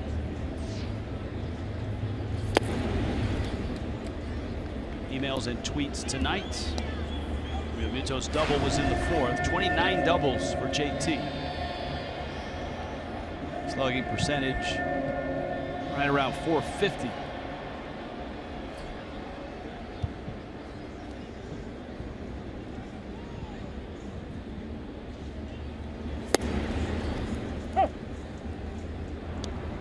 Junichi Tozawa in Miami's bullpen.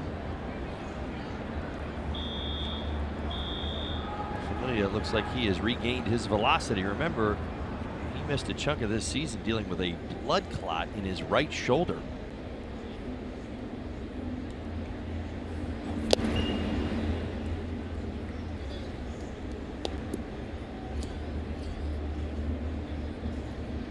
was a Seth Lugo start. He went 5. Gave up a run on just 4 hits. Josh Smoker, a scoreless 6th. Muto swings and misses.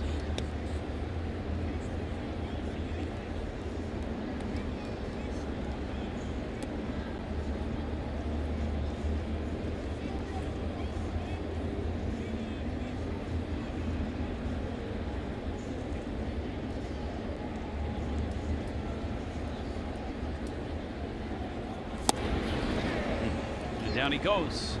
That heavy 2-seam fastball, that's what he does. He's just 195 batting average against Familia. All right, an email from Jim. When a player says a bad word and it's picked up on the telecast, is he fined? No, he's not.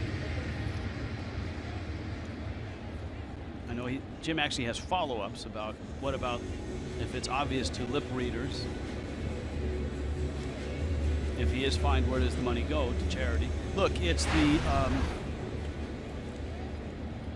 one of the drawbacks of modern television in sports. If you think about any sport, whether it's basketball, college, or the NBA, the squeak of sneakers, the yelling of screens, the sounds of the basketball game off the floor, you'll get something every now and then that is inappropriate that we don't want on, but sometimes that's the price. Think about hockey and how great the sounds off the ice are, the skates and the puck and the sticks and the shouting, and yeah, every now and then you're going to get something.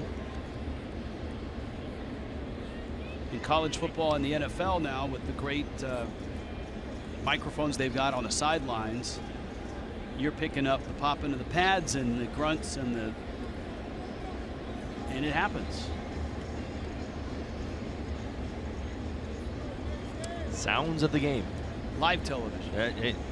Everybody wanted it. But when it does happen, we are quick to respond with an apology.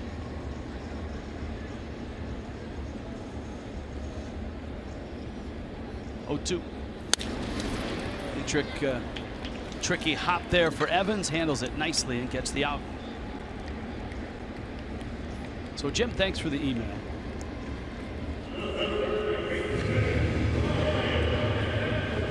We usually get from another, actually this is from James. James wanted to know, will A.J. Ramos groove one for Stanton if he's going to pitch to him? And the game is not in doubt. I don't think so. Nope. Yeah, this friendship's turned into bragging rights. That's what we haven't seen round 1 yet. Those two guys are good friends. Yeah, there was that moment at Citi Field where Ramos, Stanton, and D. Gordon met behind home plate after batting practice. And I think it was D that kind of was egging him on and showing off what Stanton's swing looks like. AJ's delivery, all of that. That is into the seats. And here it was. That's the swing that they mimicked. That's the one where he throws the bat. And here's Ramos. There's the swing. Throw the bat.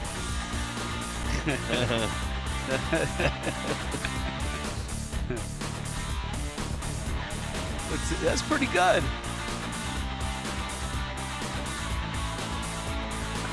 He's watching closely, isn't he? That was a great moment. Mm-hmm.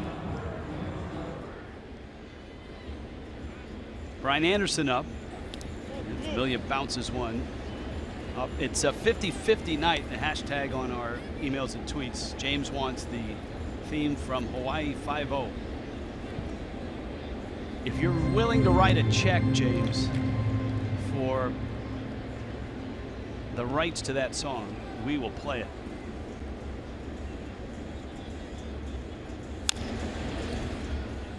And then he wants to know, what are your guys' favorite 50s band, staying with the 50-50? You got a band from the 50s? Nope. I'll go since he makes an appearance on the show every now and then, Buddy Holly and the Crickets.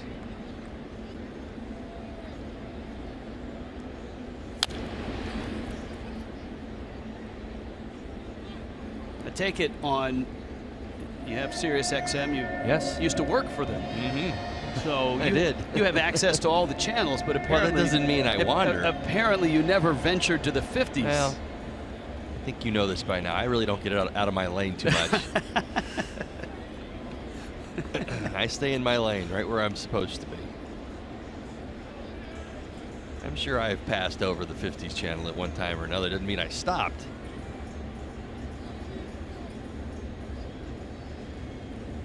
Frankie Valli and the Four Seasons. I don't know. Are they 50s or 60s?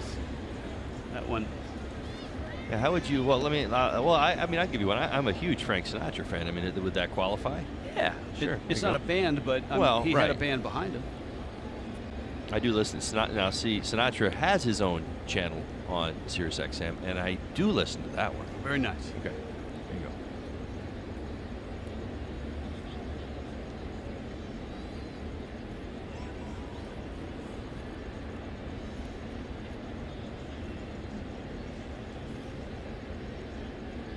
Two to Anderson.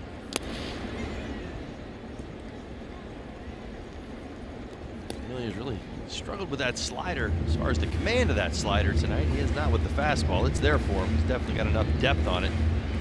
But you can clearly tell Amelia's still a work in progress. He's struggled a little bit since coming back off the disabled list.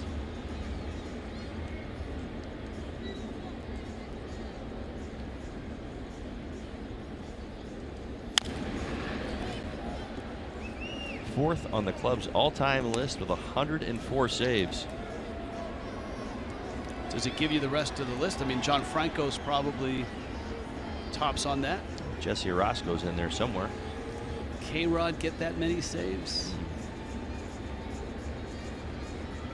Where's our Mets insider when we need him? Sitting right next to me. That's right. John Chimchuk, our baseball historian, who moonlights as Mr. Met for birthday parties and bar mitzvahs in the New York area in the offseason. Anderson walks. He's aboard. 2 outs. Now, this was to be a Mike Aviles at bat, but Marcell Ozuna's got a big, heavy thing in his hands. That steel bar loosens him up. He'll tap the shoes and take his walk. And here we go.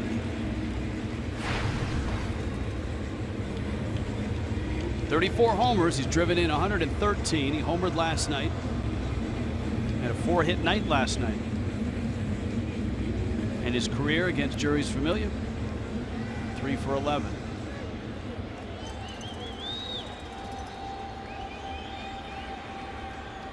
So Ozuna gets the pinch hit. The Marlins, of course, still have D. Gordon as a weapon. Tomas Talis, by the way, is on deck. We've seen two things. We've seen the two-seam fastball, and we've seen the slider. He's had a hard time getting it away. This may be the at-bat. We talk about it. A two-seamer. Marcell Ozuna is so quick on the inside part of the plate. Pulls those hands in well. Familia is failing to command away. Marcell might get something middle in he likes.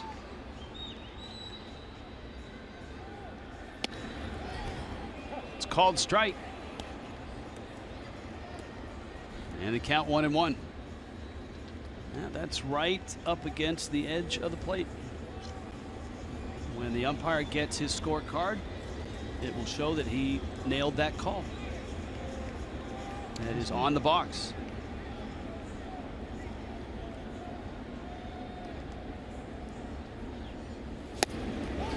There's a swing and a miss. And by the way, the emailer that wanted us to put the box up and leave it in or use it more, we may do that in the coming weeks. Have a game where we actually put it up just to see how fans like it. Right.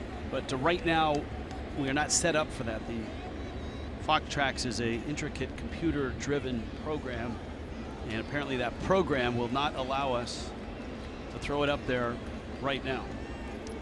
The way it's configured. Maybe one of those broadcast all-stars could help us with that next time they come through the truck. 1-2 to Ozuna. And he strikes out. Familia doing what Familia does, 97 with movement, and still a 3-1 game.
Afternoon, 12:30 start, 1 o'clock for Rafael Montero and Jose Urena. Marlins Live starts at 31 starts, actually 31 games apiece. Urena, of course, started in the bullpen, and Montero has not made 31 starts either.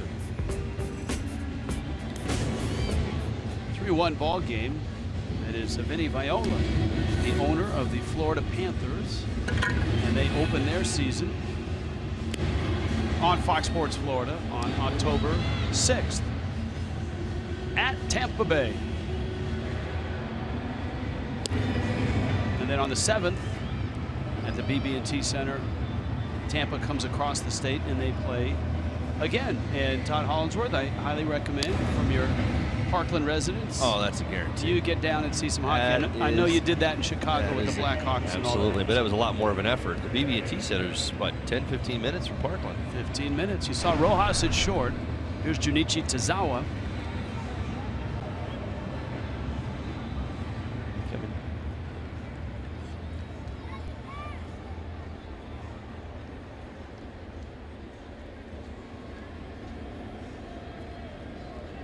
Jose Reyes is 3 for 3. Homer, single, single. Florida Lottery in-game jackpot. When the Mets hit 2 or more homers against the Marlins, they are 5-1. It's just against the Marlins. Well, their ball in the air ways have been true to form. I mean, even without the big sluggers, the Jay Bruces, and they're already in double digits in fly balls in this game. There you go. Carno tonight, Jose Reyes as well.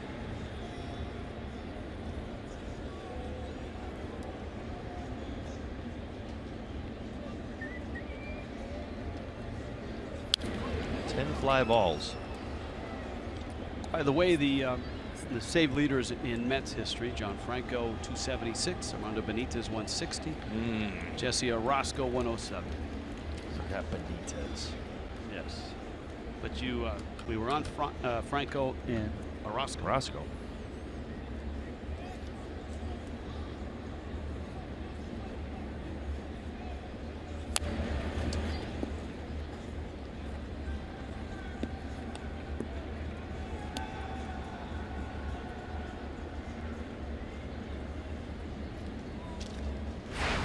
The home run countdown apparently is over. Alex Gordon of the Kansas City Royals hit 5,694. Of course, the one that sets the record will be the last one of the year, right? Probably a walk-off on that Sunday because all the games start at 3 Eastern. Right. Marlins finally get Reyes out. Nice sequencing. Tazawa. The split, he's down in the zone. He rushed him up top. It's good to see right here. See where that pitch is? Now Reyes' eyeballs had been at the bottom of the zone the entire at bat, fighting off and fouling off split finger fastballs.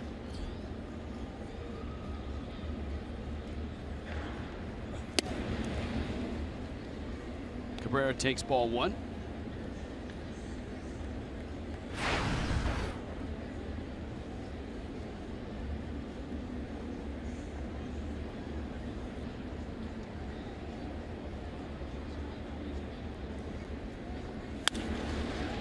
And that one is by Dietrich into right field. 6 innings of Odrisamer Despaigne tonight. A 1-2-3-7 from Brian Ellington. And Tazawa gives up a hit here with 1 out. Dominic Smith and Travis d'Arnaud up next. A Don Mattingly question in the emails. It's a multitasking night for me. Let me try to find this.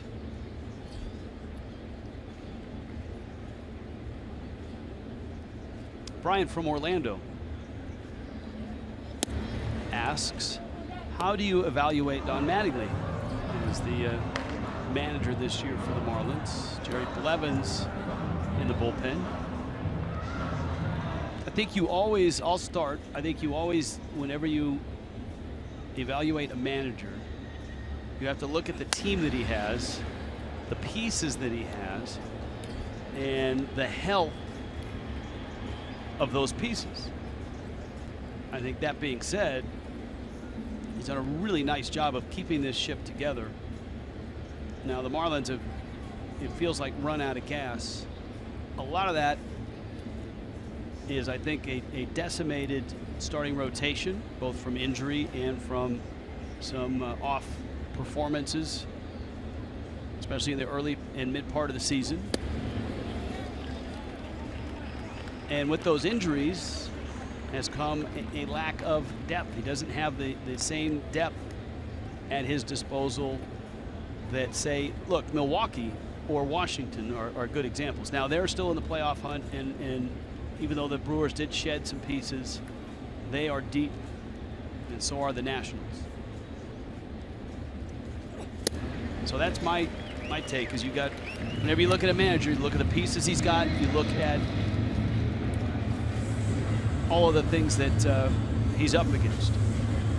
MLB.com At Bat is your #1 mobile app for live Marlins baseball. Stay connected with a fully customizable experience. You're going to get club-based home screen icons and app features, as well as game day video highlights, radio broadcast, StatCast, news, and more. Download the MLB.com At Bat today. So you're better than me on that because you read everything. Sometimes I just summarize. Liner into center field. d'Arnaud's had quite a night. 2-run homer has given the Mets the lead. That was in the 6th, and he singles here. All right, so that was my brief take. Give me your thoughts. I like everything that you said. You're absolutely right. You know, managers have to deal with circumstances differently. They have to manage personalities. I think that most people know, you watch this Marlins team, they're put together differently than a lot of other teams, and this is the circumstances that you have. I mean, you lost one of the game's greatest aces last year. You moved forward. You've tried to make some adjustments. Hey, Louis Castillo. Now, if Don Mattingly had Louis Castillo, hey, like a 28-year-old Louis Castillo. We talked about him last night. 300 batting average and 50 stolen bases, right? I will add this. This is what I will add to what you said, and I think people will remember it this way.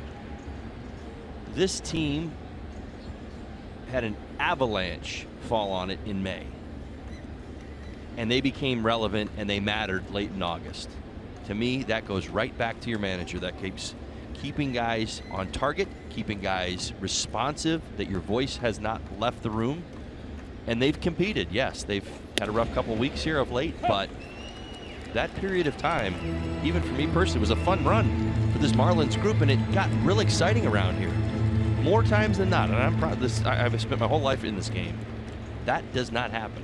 Teams, they might play a little bit better, But to get back into the conversation for even a small period of time, you give Don Mattingly a tremendous amount of credit for that. Was it 13 under to 3 over?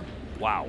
Yeah, I mean, that's what made 03 so special for our group. It really is. I mean, we had buried ourselves and we found our way out.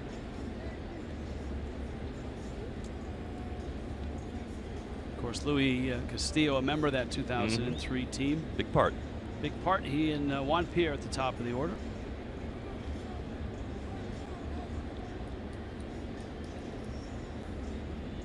Brandon Nimmo at the plate. The count's 0-2.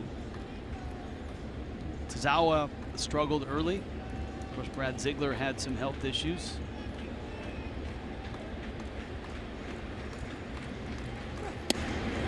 So it wasn't just the rotation, I think, that handcuffed Don Mattingly, because the roster was set up for a super bullpen. And just like the rotation, there were injuries, there were some struggles. Well, it was never really afforded the right opportunity to be super. You know what I mean?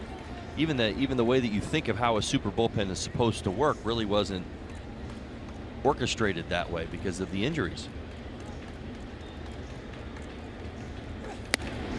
Real Muto, and it hits the runner, diving back in. This Drupal Cabrera. Real Muto has picked off 5 runners this year, and they've all been at second base. A few of them have been big helps to the pitching at the moment in time. Yeah, this one's not a bad idea, not a bad pitch to do it on. Throws a little short, where knocks it down with his right arm. I think he turned his face.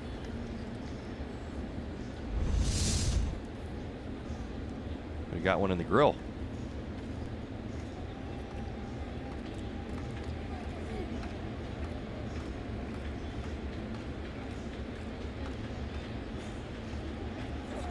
Two is out. We heard from her daughter earlier, the 73-year-old daughter, now our 96-year-old from Panama City Beach. She writes in, hardly know what to say. I was set to tell you how disappointed I've been lately. Then last night the Marlins came through with a big game. Tonight back to a struggle. I hope the ball club ends on a winning streak. Love all you. And that's the 96-year-old lady from Panama City Beach.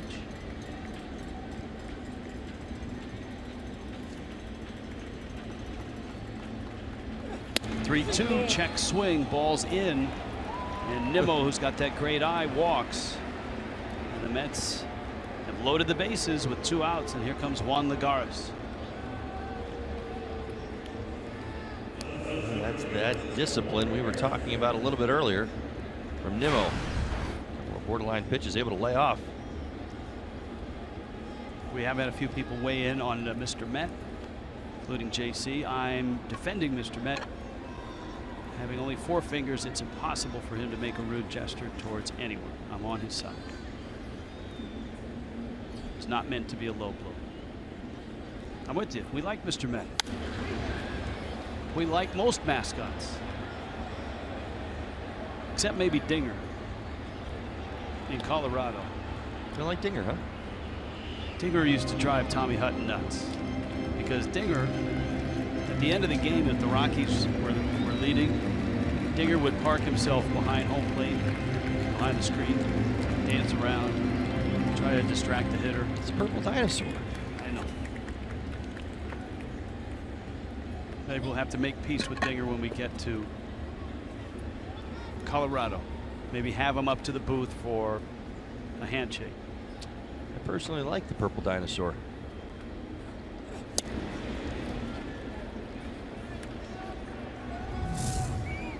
Oh, now here you go. This is Craig and evil Mr. Red. Mr. Red on my left, getting a little TV time. Evil Mr. Red. You look at those eyes. There's darkness in there. Yeah, those are big eyes. Today, thanks a lot. They actually discontinued him, Coming up in just a few moments, the guy on the right, return, because he was scaring the kids.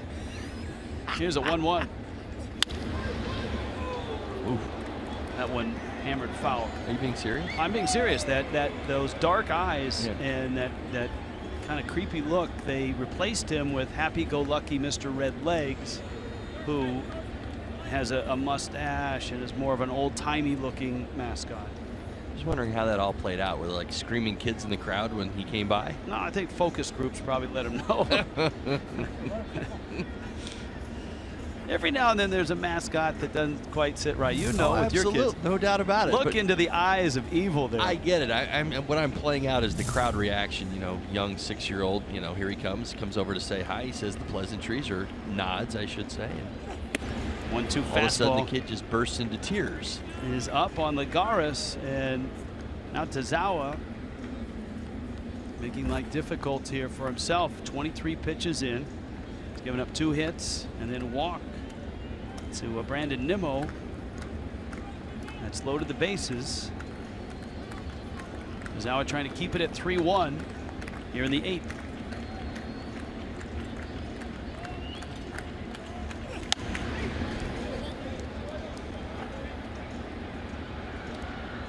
Tazawa reaches back for a little bit more. That fastball 95.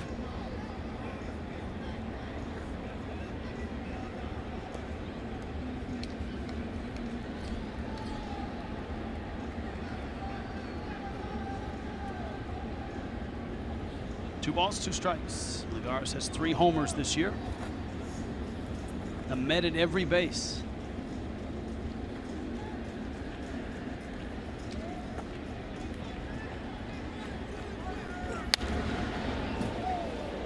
Let's hope everybody's okay in the first base camera well there.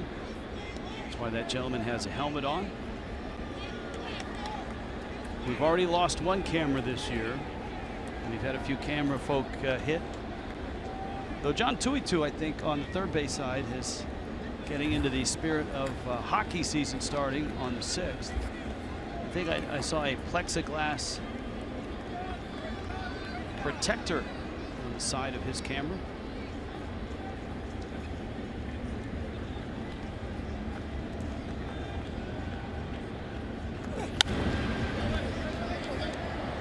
That went into the seats. Tazawa convinced he can continue to climb Lagares. He's gone after him. He's not able to get it on the field of play. He's not been on time for that elevated fastball. There it is. I mean, look at that. I like that better than the pizza box he had up there last That's year. right. I think I've seen that before. I like that, though. I like that plexiglass. Look. Yeah. He's a celebrity camera guy. You got to protect the moneymaker there, which actually is the camera, but John is a close second. Yeah, there's Uncle Bobby. Another 2-2 coming to Lagares from Tazawa. That one's going to be foul as well.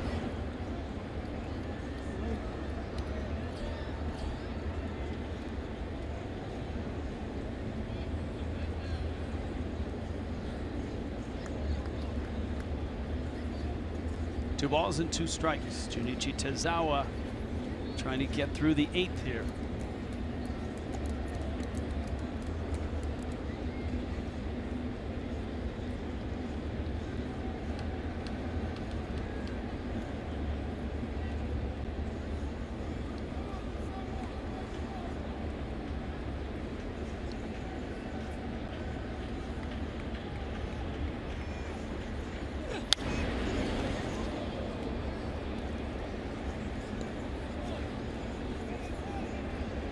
All right, for Tazawa now, this at bat is bordering on almost double digits.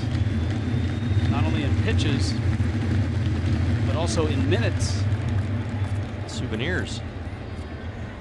Every time there's a foul ball, there's a reset. Tazawa is not a fast worker per se, so he takes a while to settle back up.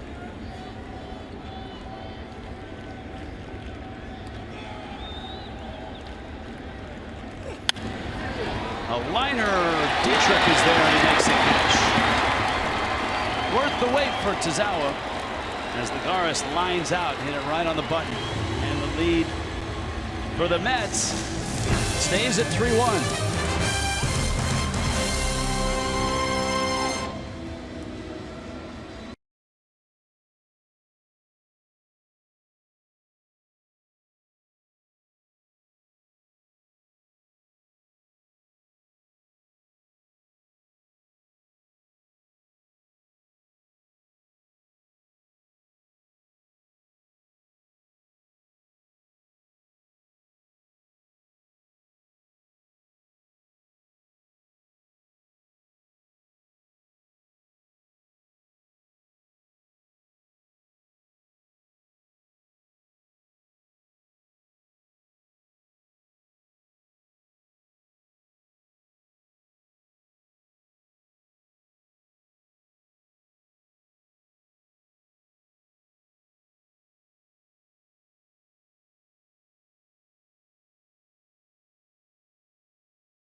Fox Sports Florida is brought to you by Southwest. Transparency, low fares, and nothing to hide. By the all-new Jeep Compass.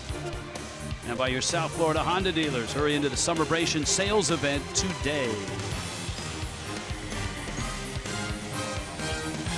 In Miami tonight, a 3-1 lead for the Mets. Last night it was 13-1. Miami taking down New York. Terry Collins on his way out. This is one of those, I'm going to wait until the pinch hitter comes to the plate, and then I'm going to make a pitching change. It's also one of those Florida lottery called to the bullpen. So let's take it, shall we?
On top of the Marlins, bottom of the 8th.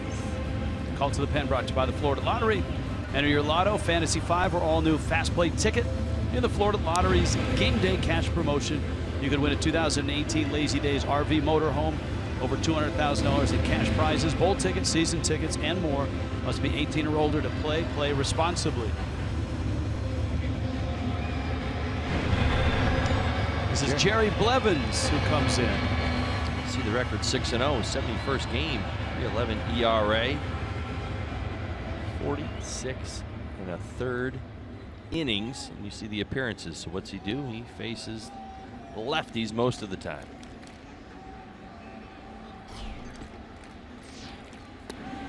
Tomas Talise is a switch hitter. He's been much more effective from the left side of the plate. That's where he's almost been used exclusively this year. Try to lead it off. You got Ichiro and Giancarlo coming up. Blevins catches the outside corner. Talise looking for his 3rd hit as a right-handed hitter on the season. Blevins a variety of breaking balls.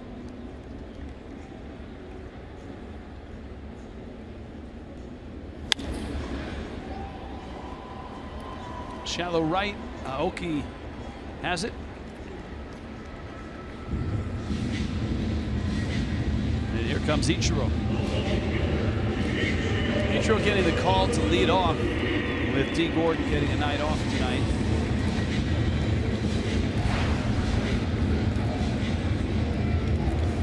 And you got Blevins to face him. There's nobody throwing in the Mets pen. So this will be a Stanton and Jerry Blevins matchup. When Stanton gets to the plate.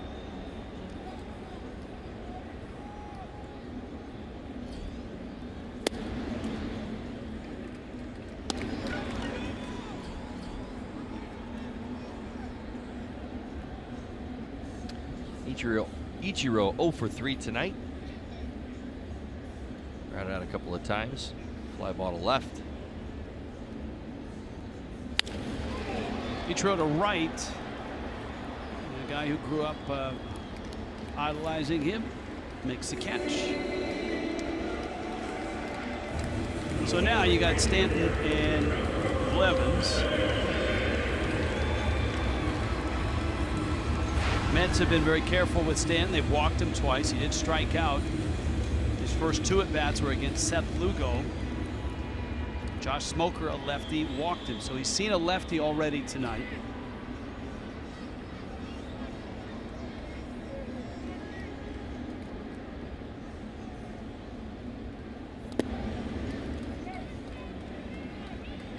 Giancarlo Stanton does not have an at-bat against Blevins in his career. My guess is he will see that variety of breaking balls. Will be carefully pitched.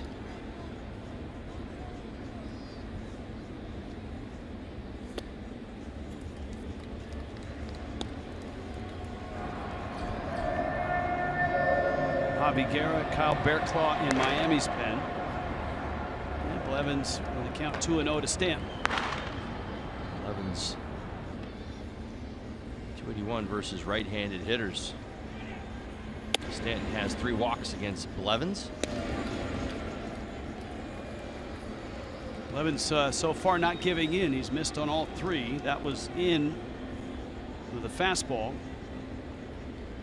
So when he gets 3-0. And it's out. Stanton walks. So let that be a history lesson for you. Now 4 walks. Well, look, if the Marlins want to avoid the next 2 weeks of Stanton walking 3 times a night or 4 times a night, then the damage needs to come from here. Marcell Ozuna or Yelich or Bour. Tonight, Yelich has done the only damage for the Marlins. On a night where Miami has just 4 hits, Yelich blasted one over the wall and left.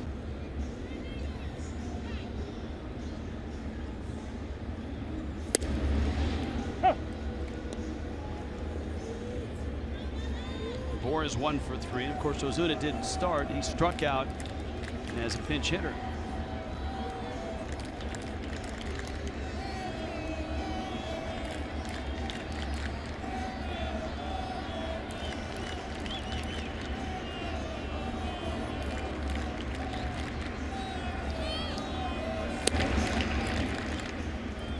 Count even on Yelich.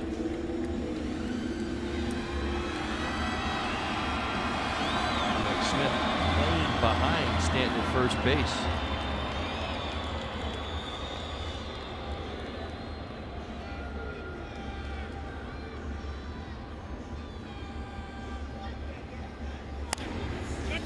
End of the bat. Blevins captures it and underhands it on over to first. And Yelich is out, and so are the Marlins. 3-1 Mets to the ninth.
Unfamiliar uniform. Mets 3-1. AJ Ramos warming up in the bullpen. Rich Waltz along with Todd Hollinsworth. Welcome up to the broadcast booth. Well, look, the Mets got burned last night. Stanton drove in 4. He had a 3-run shot to left center. They've wanted nothing to do with him almost all night. He's walked 3 times and struck out once. Well, Lugo did a very nice job. I mean, when you look at the numbers coming into tonight's ballgame, you felt like there was probably at least a pretty good opportunity that the Marlins were going to score some runs. That did not happen. So now you find yourself dealing with Familia in the back end of this bullpen. And what do the Mets do? They hit a couple home runs. Wait, this lineup's not supposed to do that, are they? Right? Most of the home run hitters are They're all somewhere gone. else. They've gone bye-bye. Right. Well, they've got a couple more home runs, and well, that's the difference in this game right now. Phillip Evans for the Mets. And Javi Guerra in for the Fish.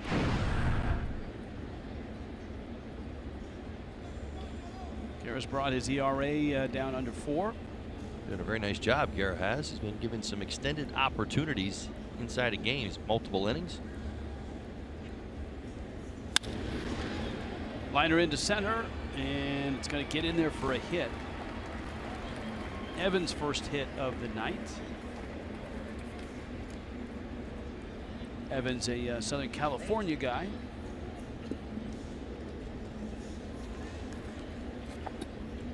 And the young infielder leads it off with a hit. Mets are going to pull the trigger on a pinch hitter, Matt Reynolds.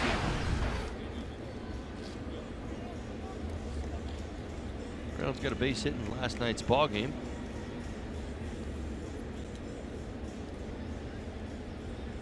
We actually have an email about the booth. Reynolds trying to bunt, misses. Fred in Fort Lauderdale.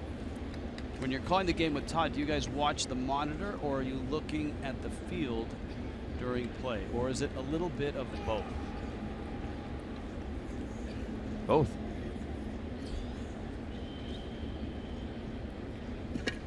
Like right now, I'm watching the field. I was watching the monitor. I wanted to see pitch. It's easier to call pitch. Right. Type. You see location. I think for most televised sport events, a broadcast team watches both. You have to see what the viewer is seeing. You've got to keep the monitor, at least I do. I've got to keep it in my line of sight. So if I look down to the field, I need to be able to see what's on the screen. So if the picture changes to a close-up of Javi Guerra, you want to know that. You want to see it. Or if you go to the shot of the bullpen, if I'm looking down at Justin Bour, I'll miss AJ Ramos. But when you've got strategy playing out in front of you on the field, I like to watch the game on the field. I've got a third baseman crashing and a first baseman crashing at the same time. Let's see if it happens again. I bet it does. Here they come. Reynolds bunt. Guerra is going to go on over to Dietrich at first. And Reynolds with the sacrifice. And brings up Aoki.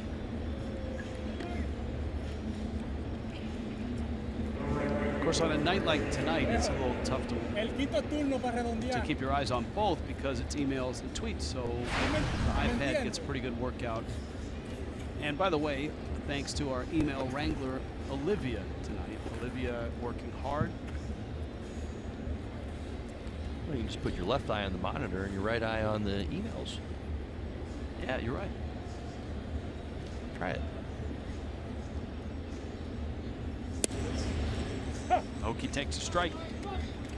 Aoki 3 hits last night. 1 for 4 here.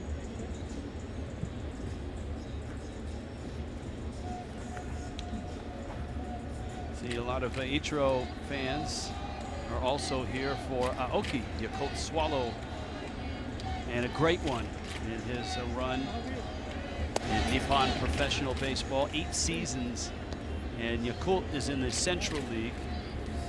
He was a Central League batting champ 3 times.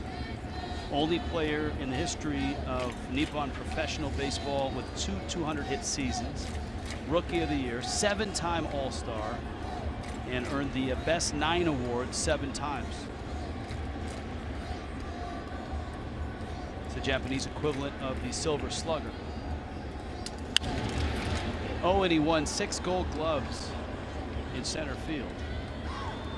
So he was kind of Ichiro 2.0.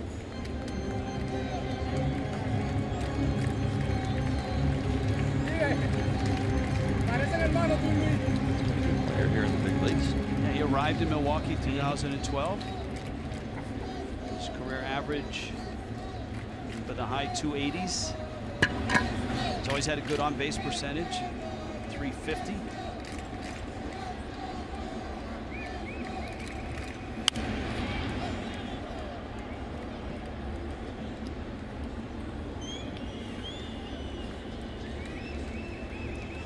He said one of the things he really had to change when he came from Japan to the major leagues is just how he prepared for games, because there are more days off in Japan and more travel by train in Japan.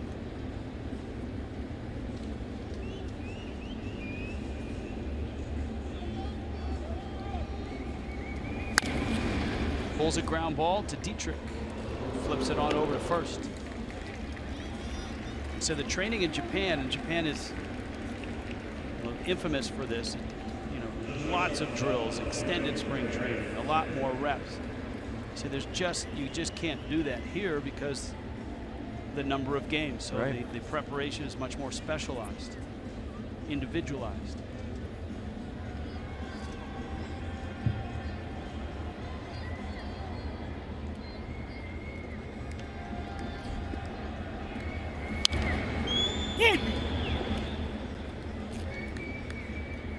Lo siento por la lengua. I don't know how close I came to a sincere apology there. I felt like I set you up for that after the stare. Like I'm like, you got to do your thing right here. I know what I heard.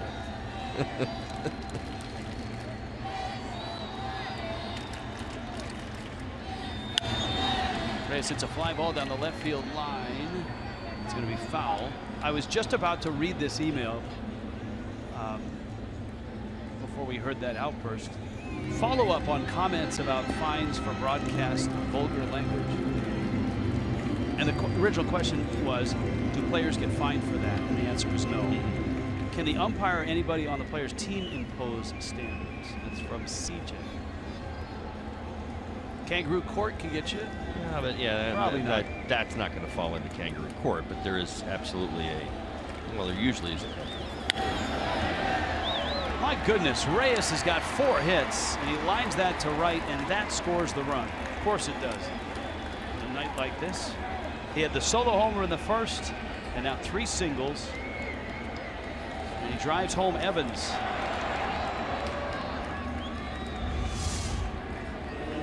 Now this is the split change from Guerra.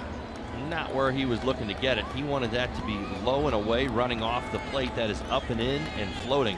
Reyes all over it. That's the definition of a hot hitter. Get the mistake, you don't miss it. First 4 hit game of the season for Reyes.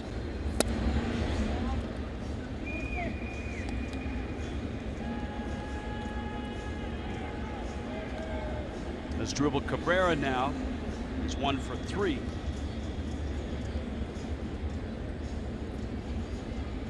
Reyes away from first, and Cabrera launches one to right, and it's deep, and Stanton is back at the wall. He makes the catch.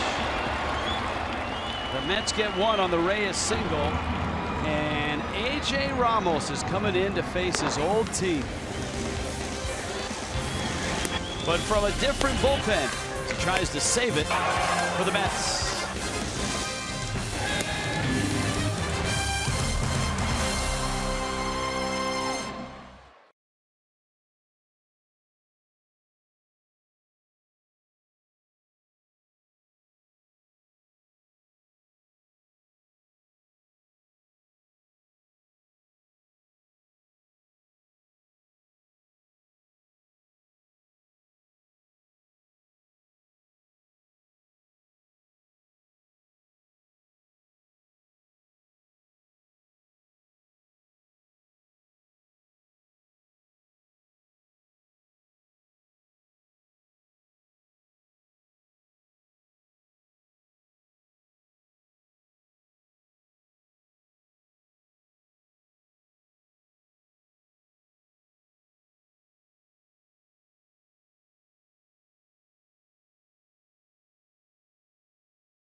Ramos in the ballgame, 4-1.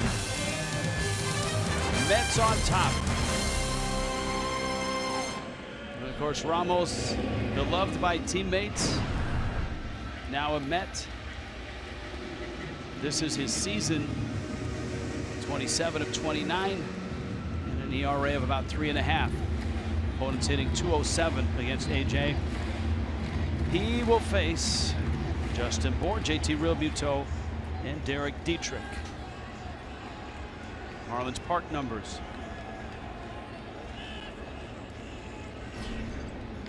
Last 13 innings, 2.08 ERA. Fastball, curveball, slider change. Now the fastball and the slider are his primary pitches, although we know that changeup will show itself at times, and he'll throw the occasional curveball.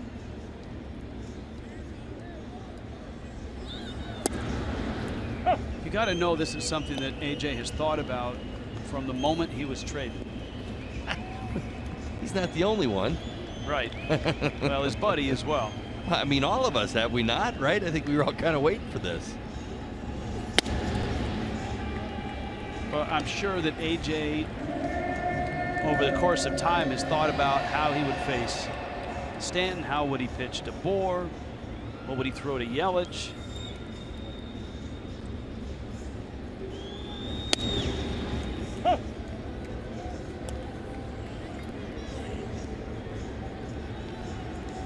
Two balls, 2 strikes.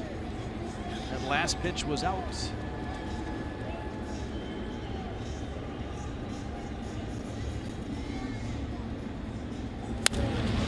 Justin Bour, right center field. That's well hit. Lagares back, looks up, and it's gone. Now he's homered. He went back to the breaking ball, and Bour reached out and tagged it. He had a good feel for it. Certainly got a couple looks at it. Not that he hasn't had a couple looks at it over the years. But from the batter's box. And we continue to talk about Justin Bour and how hot he has been since coming off the disabled list. 4th straight multi-hit game. That's a career long, seeing everything, and now hitting home runs. One short of his career high, number 22.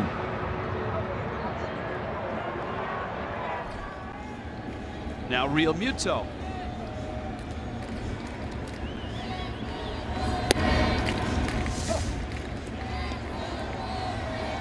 Watch Justin. Boy, oh boy, that ball was going to be down. Justin Bour all the way down to the bottom of the zone. I did not think that was getting out off the bat. Hey, I'll tell you what. That's why I think AJ was. That's why he was shaking his head originally. Watch the reaction. He's like, how did he hit that pitch? All right, now he's laughing because it's his guy. It's his old teammate. He gets it. But I mean, when he threw it, he put it where he was supposed to. Credit where credit is due. That's on Bour. That's not on Ramos. Fantastic job going down and getting the barrel. Little dribbler. Realmuto racing, and he beats it.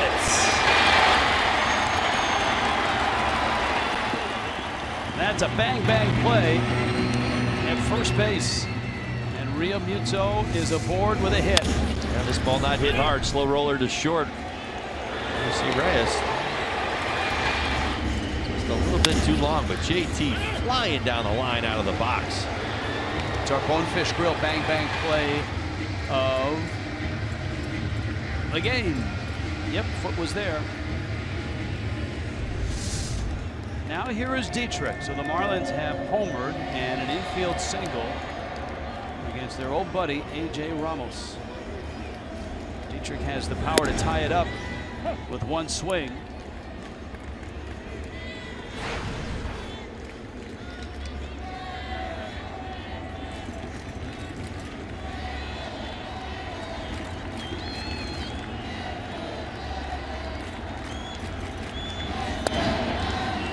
That misses down.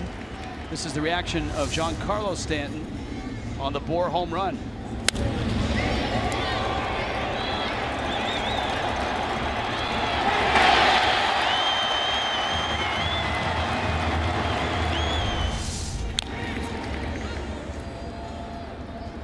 Dietrich fouls it off. Now, look, Stan could come up against Ramos, but a lot has to happen between now and then.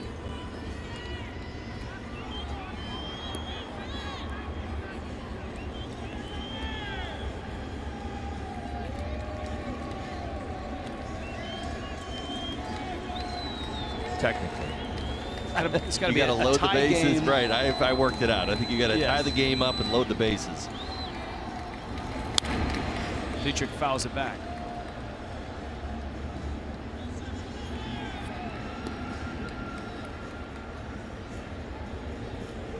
You've seen the changeup now from Ramos going up against Dietrich. He's featured it a couple of different times. Good equalizer that he has against the lefties. Not just a breaking ball and a fastball. Work that changeup in there as well. That's what makes him unique.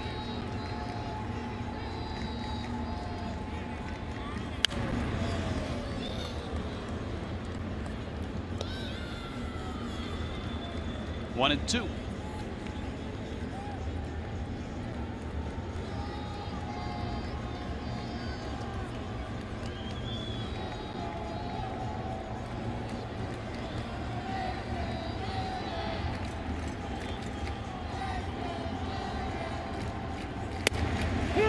Struck him out. Dietrich doesn't like it. And it's a strike. I mean, it's a borderline strike, but it's got the plate. It was at the letters. You see the Fox tracks. AJ living on that outside corner.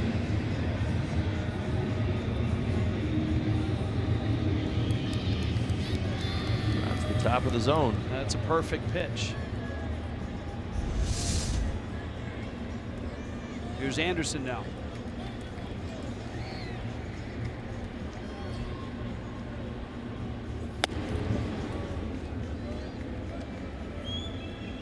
Anderson tonight, an 0 for 2. He's bounced out twice and walked.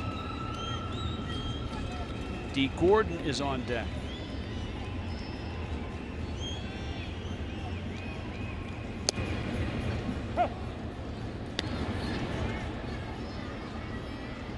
Ball and a strike. It was 4-1 to start the ninth. Justin Bour, his 22nd homer. Real Muto's at first, so Anderson right now is the tying run. Ramos misses up. It's 2-1.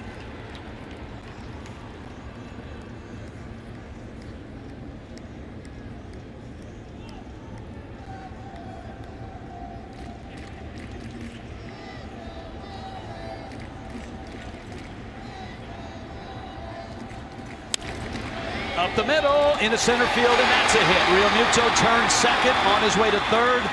Anderson an aggressive turn, and Miami at the corners. The tying run is now at first base, and here comes D. Gordon, although is he announced? Yes, he is. Gordon's going to hit. Nice job by Anderson. First pitch breaking ball, the first one in the at-bat. Locked him up just a little bit, had a good look at it, stayed on that one, drove it right back through the middle. Well done.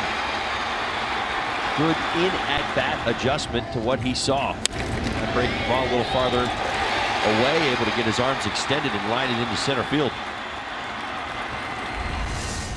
AJ has made a little bit of a mess. Hot hitting D. Gordon will step in.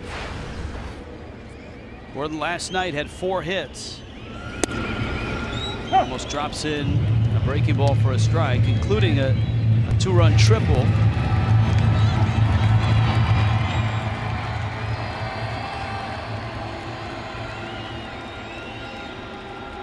He's got his average up to 308. Ramos stays breaking ball on Gordon. Is out in front 0-2.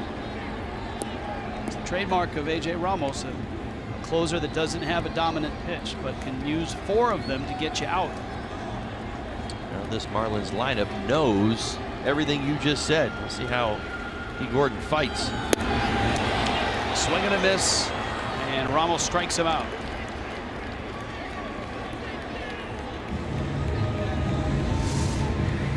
Back to the breaking ball, drops it in. Blowing it. C.D. Gordon way out in front.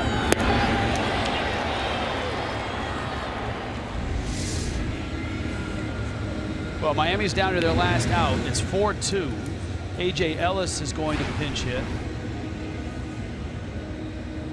A.J. versus A.J. The A.J.'s finally meet.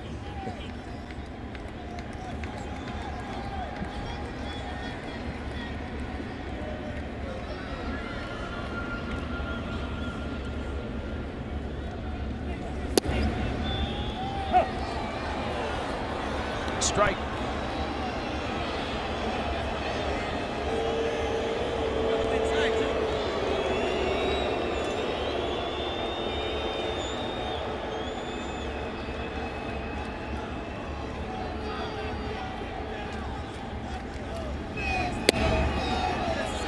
He's thrown 2 of them, and Ellis doesn't like any of the calls. But you know what? They are both in the zone. That's one of the strengths. Ramos, the ability to command and control that breaking ball.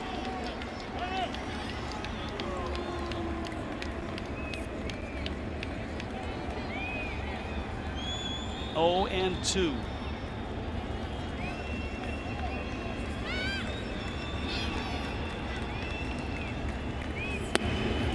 Fastball 95, so 2 breaking balls to get ahead, and fastball to see if he'll chase.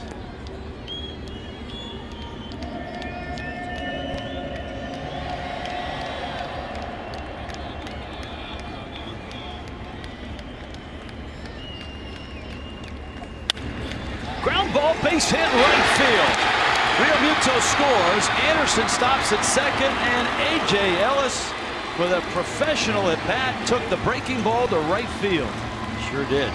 Really nice job by A.J. Got a little frustrated there. That second pitch, stayed with it, got back in, took a high fastball, and then an elevated breaking ball, and shot it the other way. Really nice job. Try to do too much with it. Just kept this inning alive with a base hit the other way, and another opportunity for the Marlins. So 2 runs are across. Ichiro and then Stanton.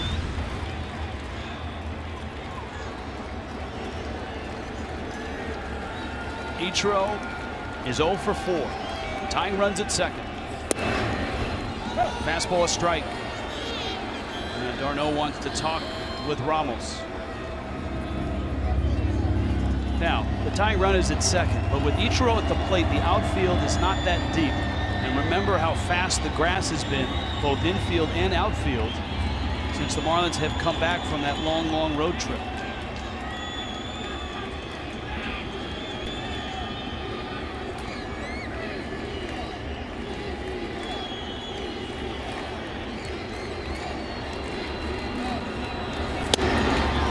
Fastball's out. 95 for A.J. Ramos. He's thrown 27 pitches here in the 9th inning. Ellis is the trail runner at first. Ichiro line drive off of Reyes' glove, and here comes Anderson to score, and it's tied.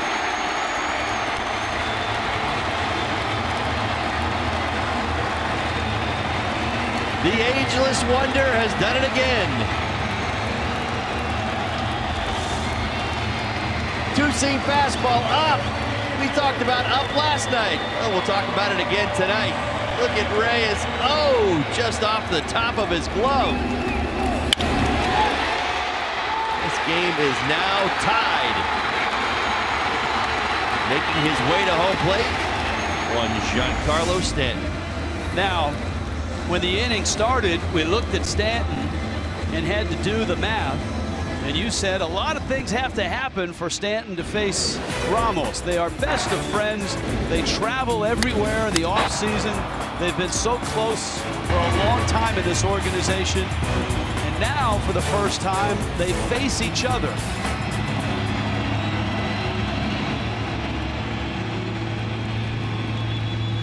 The game on the line. The Marlins have tied it.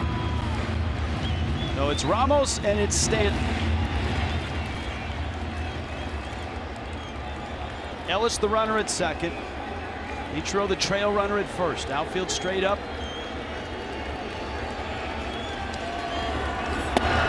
Fastball misses down. Yelich is on deck. Obviously there is a base open.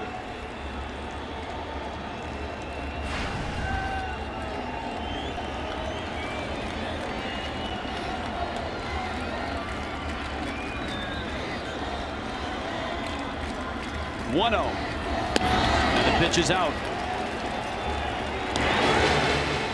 Stanton tonight has been walked 3 times. He struck out in the 4th. Ramos is approaching with caution. 3 runs in the bottom of the 9th. A blown save for the former Marlin closer. That's way out. And Ramos comes off the mound. Seawald's looks like he's just about ready in the Mets pen. There's the split. Let's see if Stanton gets anything on 3-0.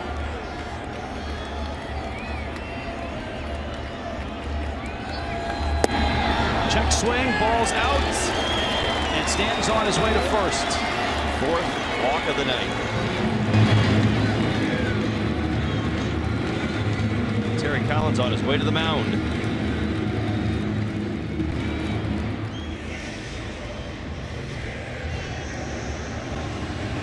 First 4-walk game of Giancarlo Stanton's career. And for A.J. Ramos, not a happy homecoming for the Marlins. They have tied the game. Bags loaded, Yelich coming up. Florida lottery called to the pen.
Ramos, Giancarlo Stanton at first. A walk has loaded the bases. Miami has tied the game. Paul Sewald into the ball game and no margin for error. And he gets Christian Yelich here. Sewald's ERA about 4.5. A.J. Ellis at third. You got Ichiro and Stanton as trail runners. Yelich takes a fastball out, no place to put him, and Yelich very good with strike zone recognition. Marlins entered the 9th inning with 4 hits. They now have 5 hits in the inning. Sewald 26 for 88, 295 lefties against him this year. That's an issue with the lefties. Big sweeping breaking ball for a strike. Yelich's homer was in the 4th. Justin Bour homer to lead off the 9th. A Real Muto hit, an Anderson hit. And then RBI singles by A.J. Ellis and Ichiro. That's in there for a strike, and it's 1-2. That sidearm breaking ball comes a long ways. They threw it on the outside part of the plate. Pitch a go. Brought it all the way back in. Pitch number 3. There's that slider about 32% of the time.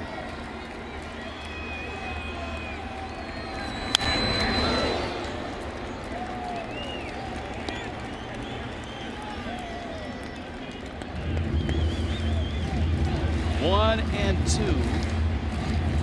3-run rally to tie it in the 9th. And the bag's loaded.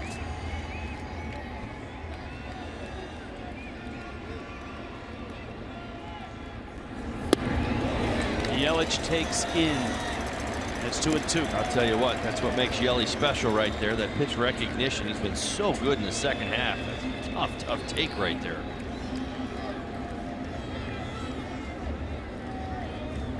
Outfield playing Yelich towards left center. And that's down and in. And now here we go. Full count. 2 outs. Bags loaded. 4-4, bottom 9. Yelich behind in the count to begin with. Has battled back to 3-2.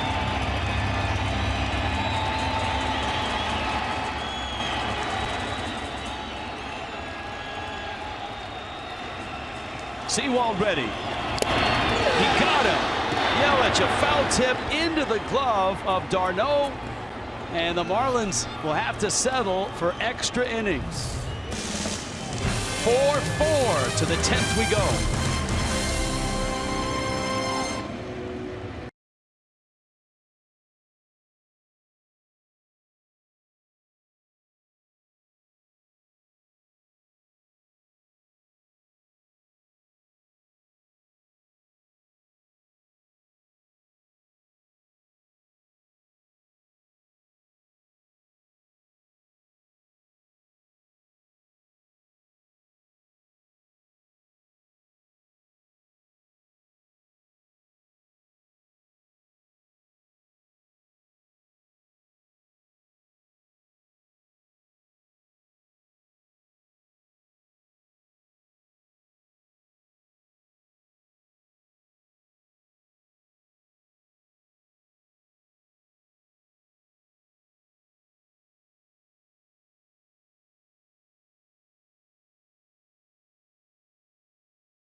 Stay in the ball game, and he's going to play shortstop. Gordon, of course, came up as a shortstop in the Dodgers organization. He's played shortstop this year. Remember when the Marlins lost to 3 shortstops in a short time? Here's the last pitch to Christian Yelich. Now it's going to look like a ball when it's finished and done, but I'll tell you what, to a hitter's eyes, it's too close to take. And Christian Yelich went after it. I'll tip it into the glove. I'll give him credit. Sewald made the perfect pitch at the perfect time. Bearclaw into the ball game. 3.19 ERA. He's had a very nice season. 62 innings, 73 strikeouts. Has been knocked around a little bit of late.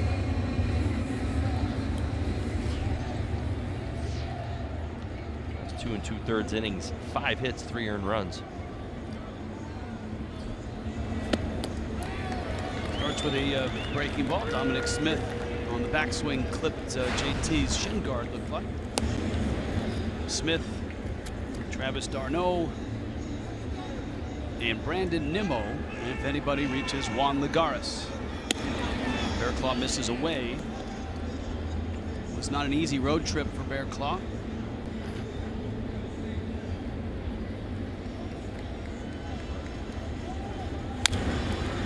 roller up the line. This was an Odrisamer Despaigne start for Miami. Despaigne went 6, gave up 3 earned runs. Brian Ellington scoreless inning. Junichi Tazawa scoreless inning. Javi Guerra did give up a run in the 9th. Here's Bearclaw in the 10th.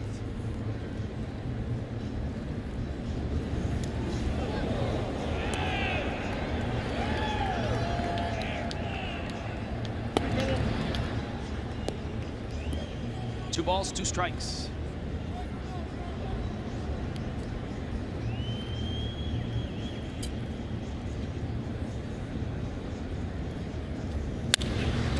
Up the middle, that one almost took Bearclaw with it.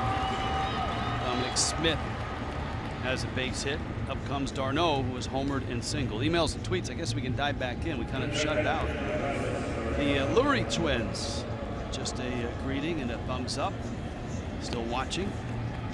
I believe that's an Adventura fan, not sure, but they watch a lot. Renee and Marilyn. Rick wants to know, if the Marlins were the home team in Milwaukee, why weren't they wearing traditionally white uniforms, or at least white pants? It's a good question, but they didn't pack them. Number one, you would have had to have shipped them to Milwaukee, and to right, that's a long run. Stanton, and he gets there. That is a terrific play. That's one of those on StatCast where they're going to dial it up and just see how far he came. For a big man to go that far, he's playing in right center field when this ball leaves the bat. yeah, look at that. Even dropped his head to pick up some more acceleration in his stride. That's called knowing your ballpark. Knew what he needed to do and what it was going to take to get to the point where he could catch this ball on the way down. And right there, timed it out just right. All right, I'm interested in your opinion because this is the first season that you've had a chance to watch Stanton play defense. Nimmo at the plate. Much better as the season's gone on. I thought early on he was kind of feeling his way around out there a little bit, maybe leaning on Yelly, but he has been outstanding. I'd say over the last 100 games. Good throws. That was one thing that I kind of picked up on. His throws weren't as crisp as they have been over the last 2 or 3 months. I haven't really talked to him about it, but there definitely seems to be a little bit more pep in his step out there on defense. I think he's been great. He's gone up to the wall. He's made a few catches. He's run balls down in the gaps. He had a 3-assist game just a few weeks ago in Philadelphia. Yeah. Bearclaws 0-2. Realmuto has to knock it down. The Marlins have used a couple of catchers as pinch hitters in this ball game. A.J. Ellis had a key hit to right. And remember Tomas Talis had an at-bat in the 8th inning. So A.J.'s done now. He's got the warm-up on. He can sit and watch. And J.T. is working extras.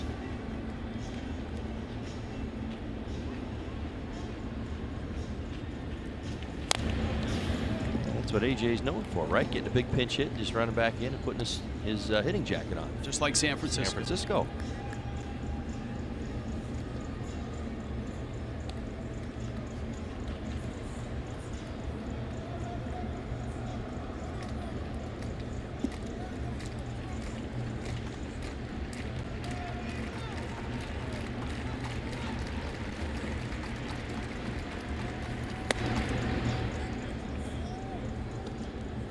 Fastball's out. The count is 2-2.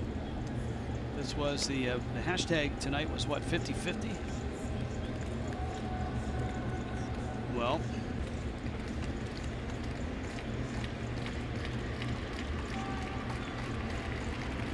Stanton and D are still stuck at 55 each. Good run. Fastball down and in on Nimmo, and he strikes out. Yeah, really good pitch. Staying away for most of this at bat. Two-seamer work its way in.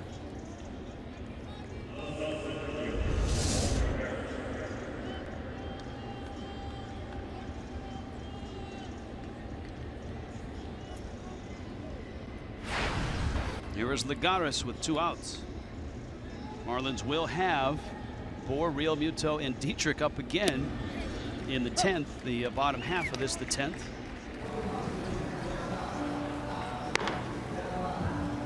Chad Bradford down in the bullpen. Excuse me, Chasen Bradford was flashing back to the former reliever. I was right with you. It was the first thing I thought of when I looked. Right. And as soon as I said it, I'm like, yeah. Killing me, Waltz. You're killing me. The other Bradford threw from down here. Yeah, he did. He was a Ziegler type.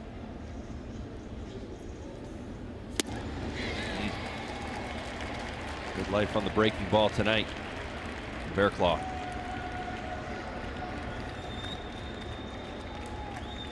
Garris has really shown the willingness to go out there and just attack that slider / breaking ball tonight from the righty on the outside part of the plate. Bear Claw can't put him away right here. Same pitch. Real Muto having to work extra here, smothering a slider. Day game tomorrow, a 1 o'clock start, and the Marlins head back on the road. 12:30 for Marlins Live. Montero and Urena.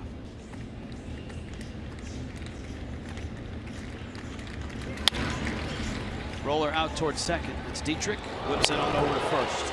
And the Marlins have another chance to walk off. Justin Bohr, who homered in the 9th,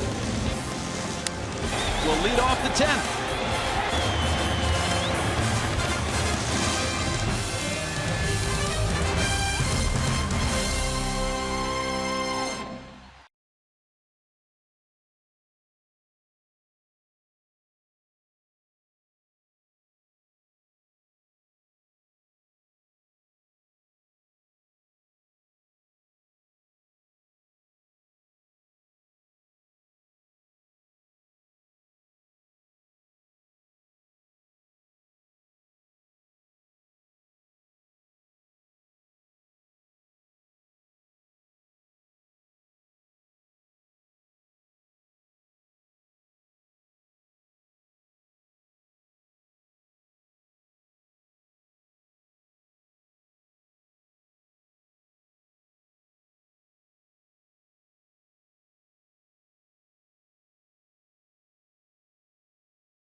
Justin Bohr coming to the plate.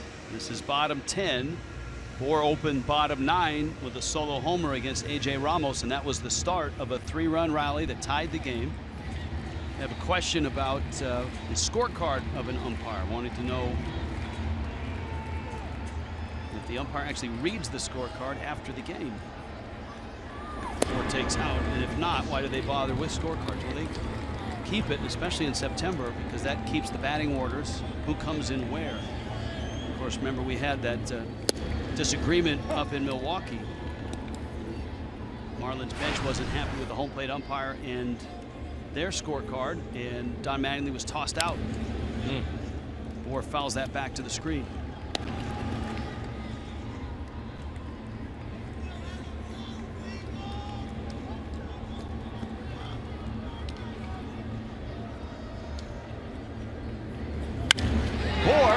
Down the left field line, and it's tailing, and it's foul.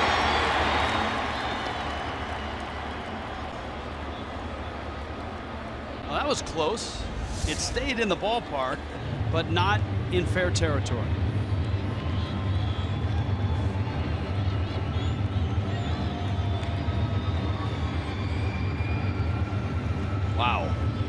think Justin more surprised us all. We've seen so much of the action lately to center and right center.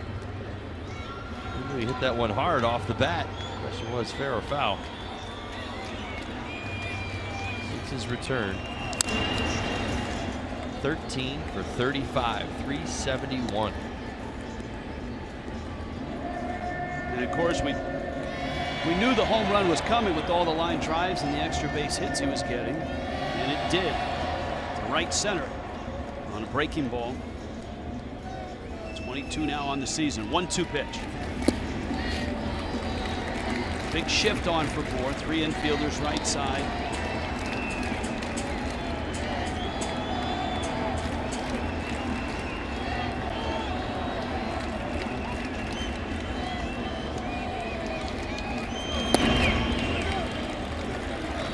Good at bat here. He runs the count to 3-2.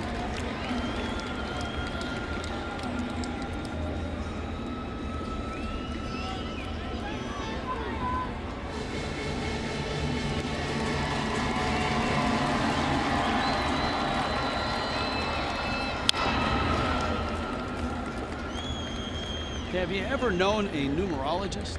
No, didn't know there was such a thing. It's someone who studies numbers. Got an email from a numerologist. 3-2 to Bohr. Drives it left center. Nimmo coming in makes the catch. And here's the questions from Gary and Davey. Why do coaches get to wear desirable single-digit numbers instead of players? And as a numerologist, I don't like them on pitchers either. That's from Gary. Well, look, as far as managers and coaches, the reason many of them wear single digits is that's the number they wore when they played.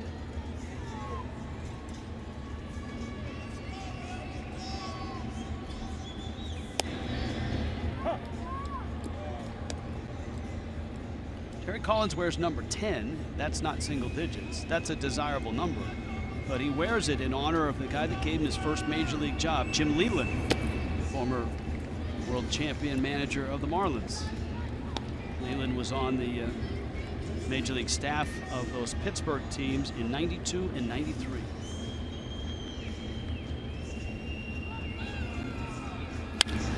Real Muto, left field, and deep, and gone! Ball game! And the Marlins walk off in the 10th. A big comeback in the 9th. And in the 10th, Real Muto finishes the job.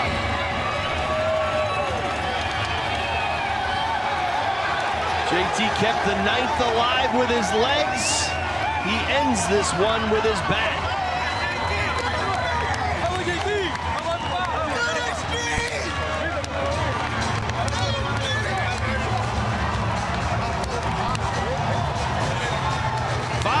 The final. Real Muto, a 3-hit night.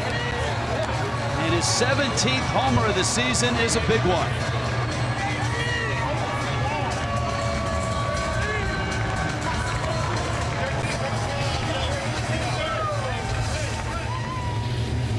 Oh yeah, little two-seam action, belt high to the inside part of the plate. JT has been looking in there a little bit of late. Something to his liking. Lines it over the left field wall. Well, the Marlins win and the game winner. Well, he knew he hit it hard enough. The question was it high enough? Answer's yes. 93 on the inner half.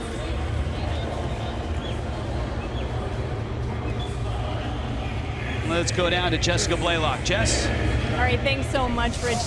JT Realmuto providing the Marlins with a walk-off win. JT, I'm sure after the past couple of weeks, that one had to feel particularly good. Yeah, absolutely. That one felt really good, especially after the last couple of weeks we've had. Not only our team, but me at the plate, I haven't been feeling that great, so it was nice to come out here and help the team get a W today. You said you hadn't been feeling that great. What does that type of hit do for your confidence? Hopefully it boosts me to finish the year strong, as well as our team. I mean, a win like that can get us back on a roll, and you know how baseball is, it's up and down, so hopefully these last couple of days will get us on a roll and we'll finish the season strong. You got a hit in that rally in the 9th inning.